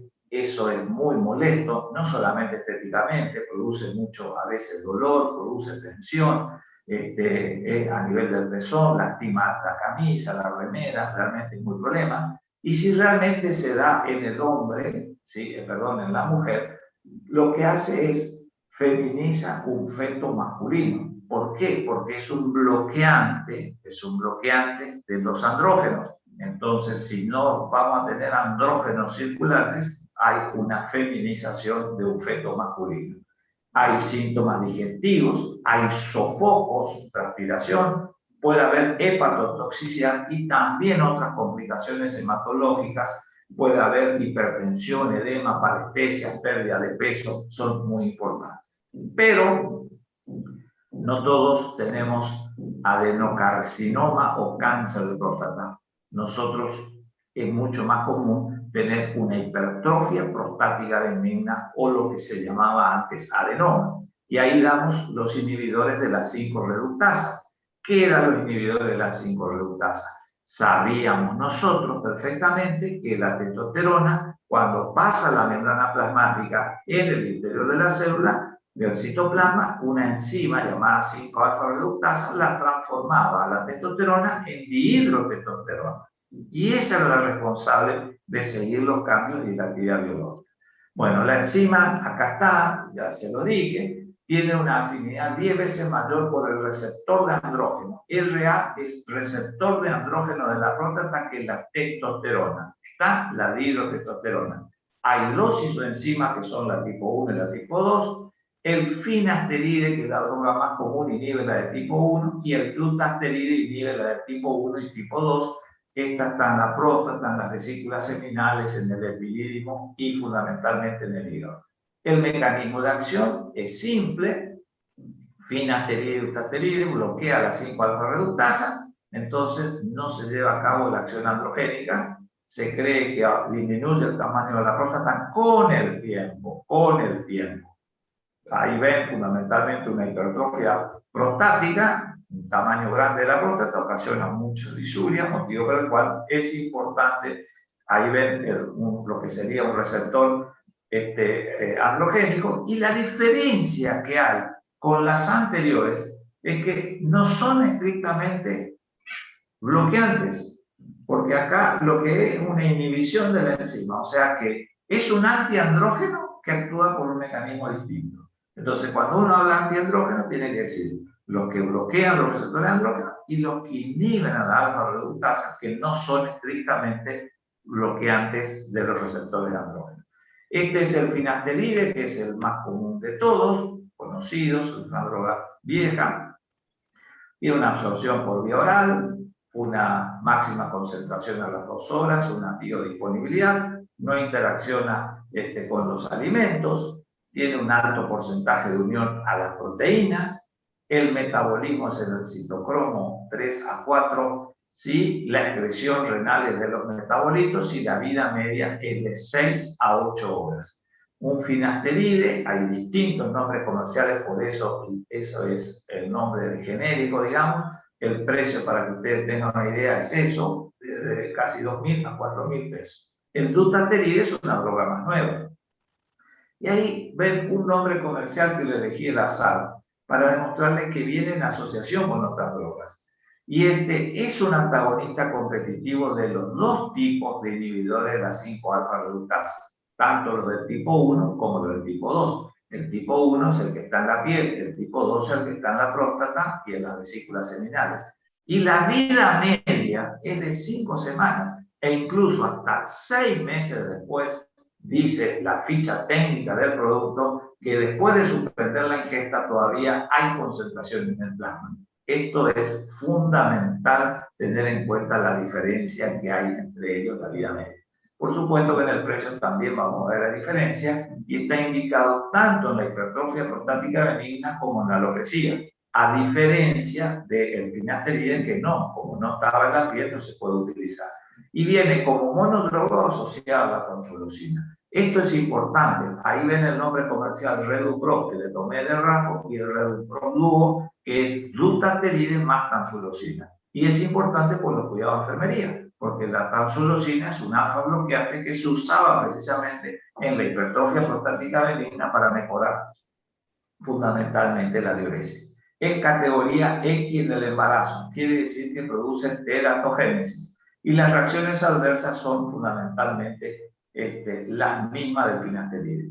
¿Qué reacciones adversas? Miren, pérdida de la libido, impotencia sexual, disminución del volumen eyaculatorio, disminución de la cantidad de espermatozoides, no afecta tanto al espermatozoide, ¿sí? Disminuye la cantidad pero no la vida, puede producir ginecomastia, y este dibujo que les voy a explicar qué significa es eyaculación retrógrada. La eyaculación del semen, ustedes saben, es hacia el medio externo, obviamente. Ahora, estas drogas producen eyaculación retrógrada, que es la eyaculación que en vez de salir hacia afuera, al exterior, va hacia la vejiga.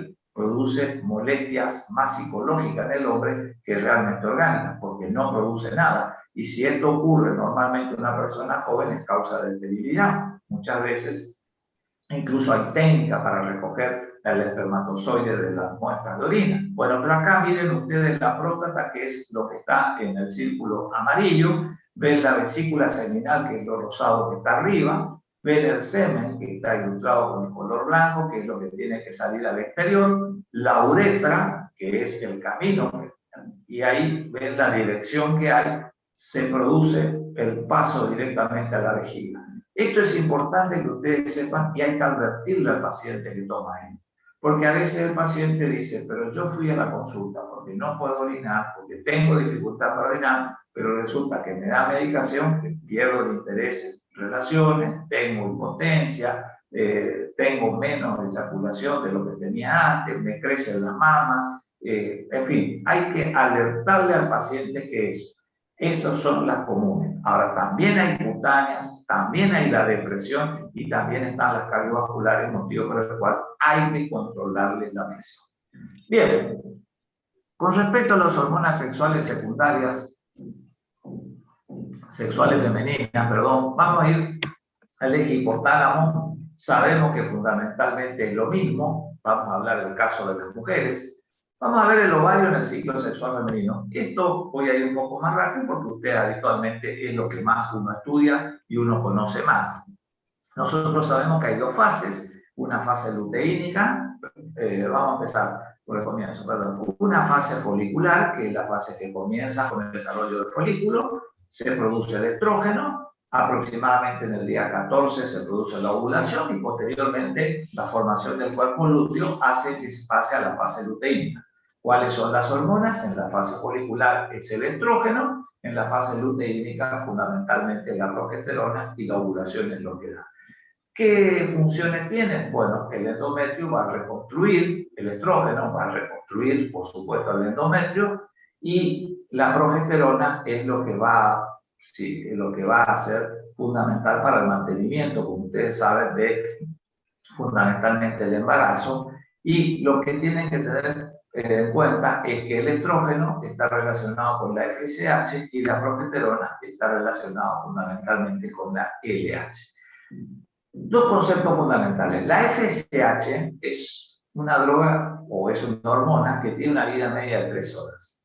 Actúa, como sabemos, en la primera parte del ciclo, en la célula granulosa, es la responsable de la maduración del folículo y es la que produce los nuevos receptores para FSH y LH. No hay una droga FSH. ¿Por qué? Porque sucede como la CTH. No hay una droga CTH. La CTH se producía para los test de diagnóstico de la insuficiencia suprarrenal. La TSH tampoco hay. ¿Por qué? Porque el producto final es la T4. Bueno, acá pasará lo mismo. Daremos estrógeno y progestágeno. Pero esto sí es importante. ¿Por qué? Porque esto es lo responsable muchas veces de que uno tenga que tener o no ovulación y cuando uno no tiene un hijo en las clínicas de fertilidad, este concepto es muy importante. Como ustedes el día de mañana pueden trabajar, por eso se lo puse. Y la LH tiene una secreción pulsátil, la vida media es de 30 minutos y la elevación brusca y sostenida es lo que produce la ovulación en 36 horas y actúa en la segunda mitad del ciclo en la célula de la teca interna. Lo que uno busca a veces para producir la ovulación es una alta concentración de LH. Entonces, esto es importante que ustedes sepan. Este es el control folicular. La FSH, como dije, está relacionada con los estrógenos. La LH, fundamentalmente, no. Están las células de la granulosa, donde se va a producir cada una de ellas. Y el control hormonal de la ovulación, como ustedes saben, está producida responsablemente, como les dije, por la luteinizante. La luteinizante. El ciclo sexual femenino, que ustedes saben, en condiciones normales, en la primera fase es del endometrio, donde realmente se hipertrofia, ¿sí? En la segunda fase va a cambiar fundamentalmente las características de las glándulas, fundamentalmente, y vamos a hablar de los estrógenos, porque yo no les voy a hablar de anticonceptivos, porque si ustedes saben estrógenos y saben progesterona, es fácil deducir los anticonceptivos. Los estrógenos se producen en los folículos durante la primera fase del ciclo menstrual y ya dijimos que son estimulados por la FSH. Y en el cuerpo lúteo durante la segunda fase y ahí actúa la LH.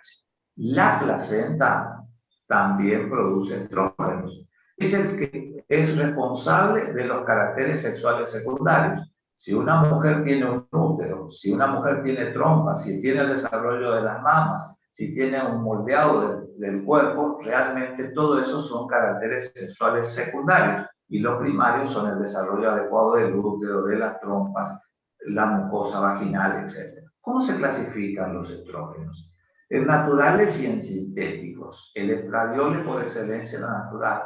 Y los sintéticos, les puse dos que están, el etinilestradiol y el ginestrol, y no esteroides, el dietilestilbestrol. Estos son 3, 4 estrógenos que ustedes tienen que saber. ¿Cómo actúan? De la misma manera que los receptores nucleares. Ustedes ven ahí en la sangre el estradiol se une al receptor de estrógenos y el receptor de estrógeno, fundamentalmente va al núcleo, se une en la zona específica del DNA de los receptores de estrógeno y producen las proteínas específicas que van a dar la función en determinados órganos. Esta es la mucosa endometrial de la fase proliferativa y de la fase secretoria, que creo que está en cualquier texto, que no hay problema. ¿Y cuáles son las acciones farmacológicas de los estrógenos? Va a producir el trofismo y el desarrollo adecuado de, fundamentalmente, el miometrio, del útero, no solamente del endometrio, también de las trompas. Produce alteraciones en el moco cervical. Esto es una cristalización del moco con el aspecto del lecho, que se produce en la fase estrogénica, que se debe a, ¿qué? A la gran retención de sodio y de cloro, que es totalmente diferente a el del progestágeno. Vemos la fase proliferativa, que lo vimos anteriormente. La estructura del útero tiene una acción trófica sobre el miometrio y sobre las trompas. Ahí ven en la cilia de una trompa favorece que la migración del espermatozoide, y también tiene funciones sobre la mama, principalmente sobre el estroma, la grasa, la vascularización de la mama, no sobre el acino. Sobre el acino glandular actúa la progesterona, no sobre los acinos glandulares. Esa es una diferencia. Actúa sobre los conductos. Esa es la importancia. Y también sobre los caracteres sexuales secundarios, como dijimos, la distribución del vello corporal.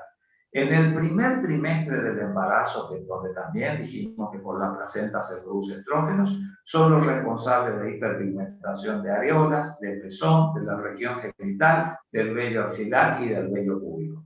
¿Qué otras acciones farmacológicas? Retención de líquido, edemas. Muchas veces tienen una acción importante que es sobre el hueso. Es conocido que la mujer, mientras menstrua, no tiene osteoporosis. Deja de menstruar, tiene osteoporosis. ¿Por qué es eso? Porque lo que va a producir en el hueso, tenemos los osteocitos, que son las células normales, pero los estrógenos actúan sobre los osteoblastos. ¿Qué es lo que van a hacer sobre los osteoblastos? Estimulan, y el osteoblasto es el que forma el hueso. Ahora van a actuar sobre el osteocito, aumentando la supervivencia, disminuye la apoptosis, es decir, la muerte programada del osteocito. Entonces, es importante porque estimula al osteoblasto y aumenta la supervivencia del osteocito.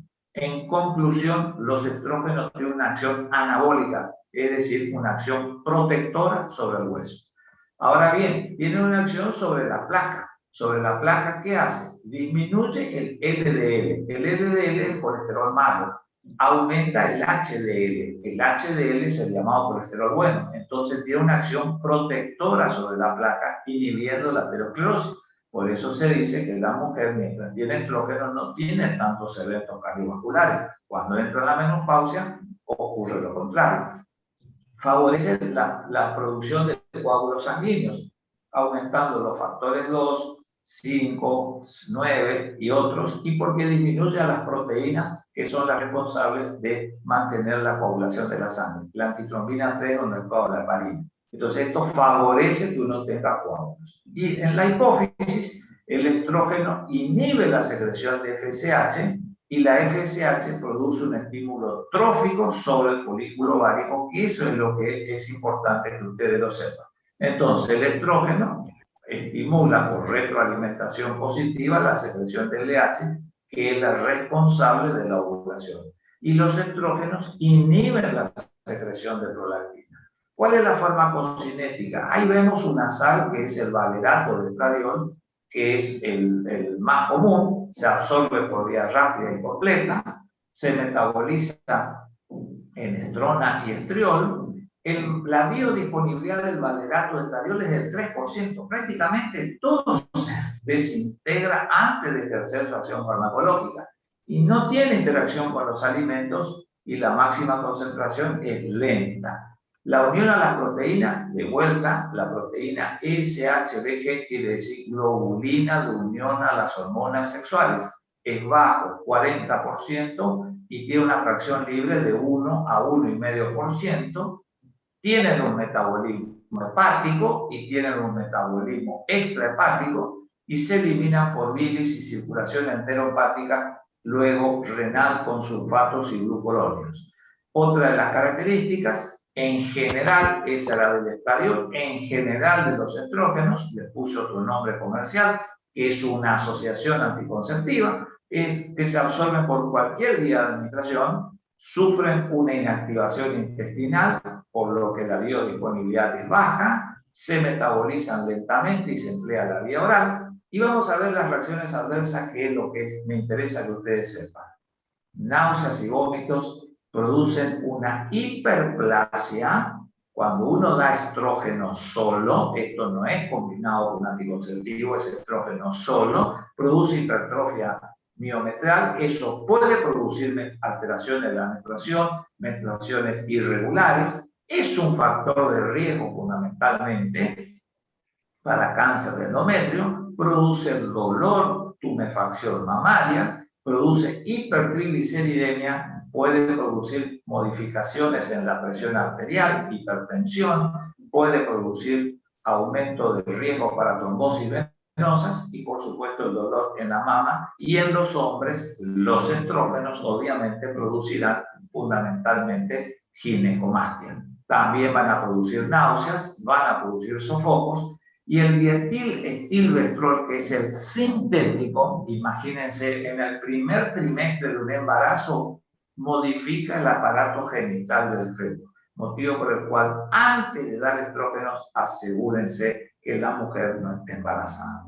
¿Qué cuidados de enfermería? El autoexamen de la mama, eso es fundamental. La ecografía de la mama, fomentar el examen ginecológico por los sangrados menstruales, la hiperplasia, el control de la presión arterial y del peso, porque aumentan peso, el test de los triglicéridos porque aumenta, el hematocrito porque la anemia, si hay sangrados irregulares, puede producir anemia. Y acuérdense que una cosa es cuando uno da para una histerectomizada y otra cosa es cuando da con anticonceptivo, porque como anticonceptivo habitualmente siempre está asociado a una progestágeno y hay que excluir siempre la posibilidad de un embarazo. Ahora bien, ¿qué antiestrógenos conocemos? Esos 4 que ustedes ven ahí: clomifeno, tamoxifeno, tolемifeno y raloxifeno. ¿Cómo actúan? Y actúan bloqueando, antiestrógenos, bloquean el omifin, que está ahí, es el nombre comercial del clomifeno. Es un nombre comercial no en nuestro país, en otro lado, que buscando una diapositiva para ilustrar la encontré. Entonces ahí le tapo poniendo clomifeno porque era el nombre comercial en otro país del clomifeno. ¿Cómo actúa el clomifeno? Bloqueando un antagonista de los receptores de los estrógenos. ¿Cuánto sale el tamoxifeno, que es el más conocido en los cánceres de mama? Casi 3.000 pesos. La absorción es por vía oral, máxima concentración a las 5 horas, o sea, no es una droga que se absorbe rápido, se metaboliza en gran cantidad las proteínas, tiene un metabolismo hepático, tiene una eliminación fundamentalmente por heces y la vida media es larga de 5 a 7 días. ¿Está? Otro de los antiestrógenos es el tamoxifeno con el tolемifeno, se usan en el cáncer de mama por su acción antiestrogénica en el tejido mamario. Ahora, el raloxifeno que ustedes ven ahí, que es el Evista, ya sale 7.400 pesos. Y esto es importante saber la diferencia. Y es porque el raloxifeno es antiestrógeno sobre el útero, pero es eficaz para prevenir la fractura de la osteoporosis. Por eso los reumatólogos solemos indicar a veces como antiestrógeno al paciente, como una droga favorecedora de la osteoporosis para evitar el raloxifeno. El problema es el costo. Esto es importante y es lo que lo diferencia al raloxifeno del clomifeno, que prácticamente es el más barato y el que hay. Ahora, el clomifeno tiene una indicación fundamental, que es el que se usa en fertilización para la inducción de la ovulación. ¿Cuáles son las reacciones adversas? Los clásicos sofocos, las náuseas, el dolor y la turgencia mamaria. El raloxifeno es el que produce trastornos visuales, produce calambres, muchas veces tensión muscular, puede llegar a producir alopecia, el clomifeno fundamentalmente, retención de lípidos, trastornos cutáneos, hay que hacer el test de los lípidos por el caso de los triglicéridos y puede dar fundamentalmente anemia. Para ir terminando, algo de progesterona y de los antiprogestágenos que no hay en nuestro país, que se usan algunos, son los responsables de la fase progestacional, es decir, la segunda fase, lo que pasa después de la ovulación, ¿sí? O fase lútea, como también se lo llama, porque el cuerpo lúteo es el que produce y la función, la hormona productora es fundamentalmente la progesterona, que está regulada por la DHT. El cuerpo lúteo, bueno, ya lo dije, prepara el endometrio para la implantación y 8 o 9 días post-ovulación es cuando está la máxima vascularización. Ahora bien, la vida de ese cuerpo lúteo depende del estímulo continuo de la luteinizante. Acá vamos la fase progestacional y vemos que la síntesis de progesterona en la fase folicular, es decir, en la primera mitad del ciclo, donde también se produce progesterona, como vemos, es de 1 a 5 miligramos, ¿sí? Predomina el estrógeno, pero también hay progesterona. La síntesis de progesterona en la fase lútea es de 10 a 20 miligramos por día, muchísimo más.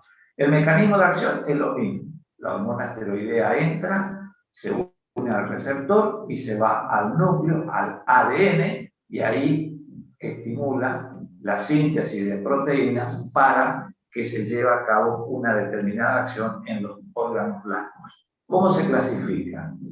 Se clasifican si son derivados del pregnano o si son derivados del androstano. La progesterona es el prototipo de los de 21 átomos y la norepinefrina, el levonorgestrel, que es el del anticonceptivo del día después. Bueno, todo eso que ustedes saben a lo mejor que yo, el levonorgestrel son los más importantes, norepinefrina y levonorgestrel. ¿Cuáles son las acciones farmacológicas? Bueno, actúan sobre la fase secretora. La característica que tienen del moco cervical va a ser diferente, no va a ser el filante, no hay retención de sodio, es viscoso para disminuir el paso del espermatozoide, fundamentalmente. Actúa sobre los acidios, a diferencia de los estrógenos, que es sobre los canales. Esto es sobre los acidios. Sobre el útero, fundamentalmente, inhiben la contractilidad, antagonizan la oxitocina, inhiben la motilidad y el peristaltismo de las trompas y tienen un efecto termógeno. Hay un grado de temperatura de diferencia y actúan sobre el epitelio cervical. Y en la fase estrogénica, fundamentalmente, aparecen esas células rojas. Ahora, en la fase progestacional, aparecen esas células de color azules, que es importante que ustedes lo sepan. Y todo lo contrario a lo que vimos con el estrógeno, disminuye el HDL, que era el bueno, aumenta el LDL, que es el malo, motivo por el cual favorece la aterosclerosis. Los progestágenos inhiben la ovulación a través de la inhibición que produce sobre la liberación de la LH hipofisiaria. Ahí ven algunos preparados comerciales con sus respectivos costos. Se absorben por vía oral y por vía parenteral. Miren, la progesterona, el Geslutin, es por vía oral, el Crinone es por vía vaginal, que sale 7.260 pesos, el Produktón de POT es por vía inyectable intramuscular. Los sintéticos, la diferencia está en que no tienen un metabolismo a primer paso y se absorben un poco mejor, levonorgestrel, nostegrona, etc. El metabolismo es hepático a metabolitos y la eliminación es biliar y fundamentalmente renal. ¿Hay interacciones? Sí, siempre con los inductores potentes que aumentan el metabolismo de la progesterona, igual que sucede con los estrógenos. Y con algunos antibióticos como la AMPI y la tetra modifican la flora intestinal. Entonces eso puede llegar a afectar la circulación enteropática. Y también producen una disminución a la tolerancia a la glucosa, por lo que puede necesitar muchas veces una modificación en los pacientes diabéticos porque aumenta la insulina. Recuerden dar por vía oral o por vía intramuscular, advirtiendo que es dolorosa, o por vía intravaginal. Tienen que familiarizarse bien con la técnica correcta. Recuerden que también pueden dar sangrados, pueden dar somnolencia, pueden dar mareos, prurito genital. Cuando se usa la vía local, muchas veces producen prurito, producen flujo, que es molesto y que hay que advertirle al paciente, y fundamentalmente siempre que haya menstruados irregulares o un aumento de la cantidad de sangre que se pierde, es de buena práctica pedir un hematocrito y obviamente que los triglicéridos por la acción de ellos. Generalmente son leves. 2 palabras de los anticonceptivos hormonales. 2. Son anovulatorios y tienen la combinación de un estrógeno en el mismo preparado, que es un derivado del estradiol, con un progestágeno derivado del norepinefrina. Y lo segundo y último, ¿cómo actúa? Nada más que producen una inhibición de la FSH y de la LH. O sea, se combina lo que vinimos hablando del estrógeno y de la progesterona. Entonces, disminuye la movilidad de los espermatozoides a través del moco cervical y produce una obstrucción para que realmente no ocurra, ¿sí?, la implantación, para que el espermatozoide no llegue fundamentalmente a fecundar al óvulo. Antiprogestágenos, para terminar, figura en el programa mifepristone. No hay en la Argentina mifepristone, 2 minutos que me paso, es un esteroide sintético, es un antagonista competitivo del receptor de progestágeno con una actividad 5 veces mayor. Repito, no hay en nuestro país, se usa como alternativa el misoprostol. El misoprostol no es lo mismo, porque el misoprostol lo vimos cuando dábamos drogas antiinflamatorias, que el misoprostol se daba con el diclofenac porque protegía la mucosa del epitelio. ¿Sí? Esto realmente, el mifepristone, es una droga abortiva porque bloquea al receptor de progesterona. Es un antagonista 5 veces mayor. Se absorbe por vía oral, tiene un porcentaje de unión a la proteína del 98%, tiene RAM, fíjense las reacciones que tiene, contracciones uterinas, metorragia, rotura uterina, cefaleas, náuseas, vómitos, hipotensión, y es usado solamente para la interrupción del embarazo. Bueno, espero haber dado esta clase que les haya sido de utilidad. ¿Alguien quiere preguntar algo? Creo que ¿no podría Profe, queríamos pedirle un favor, si es que podría ser tan generoso, porque usted está haciendo aclaración de que ya no le va a dar tiempo de dar la clase de los antivirales. ¿Nos podría hacer el favor de armarnos una clase después de los exámenes del tercer parcial para poder tener completas sus clases, por favor? Si es que puede, si no, pues ya ni modo. Y voy a ver, porque después del tercer parcial quería desarrollar la actividad práctica que tengo que devolver a ustedes. Así que por eso yo me había puesto como objetivo dejar lo que llegaba con lo que llegaba, porque, pero bueno, puedo llegar a ver si preparo algo aunque sea más breve, porque yo quiero darle la parte práctica, ¿no? Y el tercer parcial va a ser, como les dije, en la primera semana ya, o sea que vamos ya a la segunda semana, y yo quiero entregarles la situación final a ustedes para que puedan rendir como regulares ya en la mesa de noviembre, porque si yo me retraso dándole a ustedes, puede llegar a pasar lo mismo que pasa ahora, o sea, alumnos brillantes que tienen a lo mejor, por decir, un 9, un 10 en el primero y el segundo, pero tienen que rendir como libre en octubre, porque yo no lo puedo poner regular porque no sé la asistencia y los trabajos prácticos. Entonces, el objetivo mío es dejarles por ahí algunas clases en el vaivén, pero darles la oportunidad que puedan ya rendir regulares en noviembre. Ese era el objetivo mío, pero lo puedo charlar a ver si puedo improvisar algo. Bien. Ok, profesor, si puede, ¿Hecho esa se lo vamos a aclaración? ¿Alguna agradecer. otra pregunta? Gracias. No, nada más. Bueno, listo. Chau, chau. Vale, gracias, profesor. Que tenga buena tarde.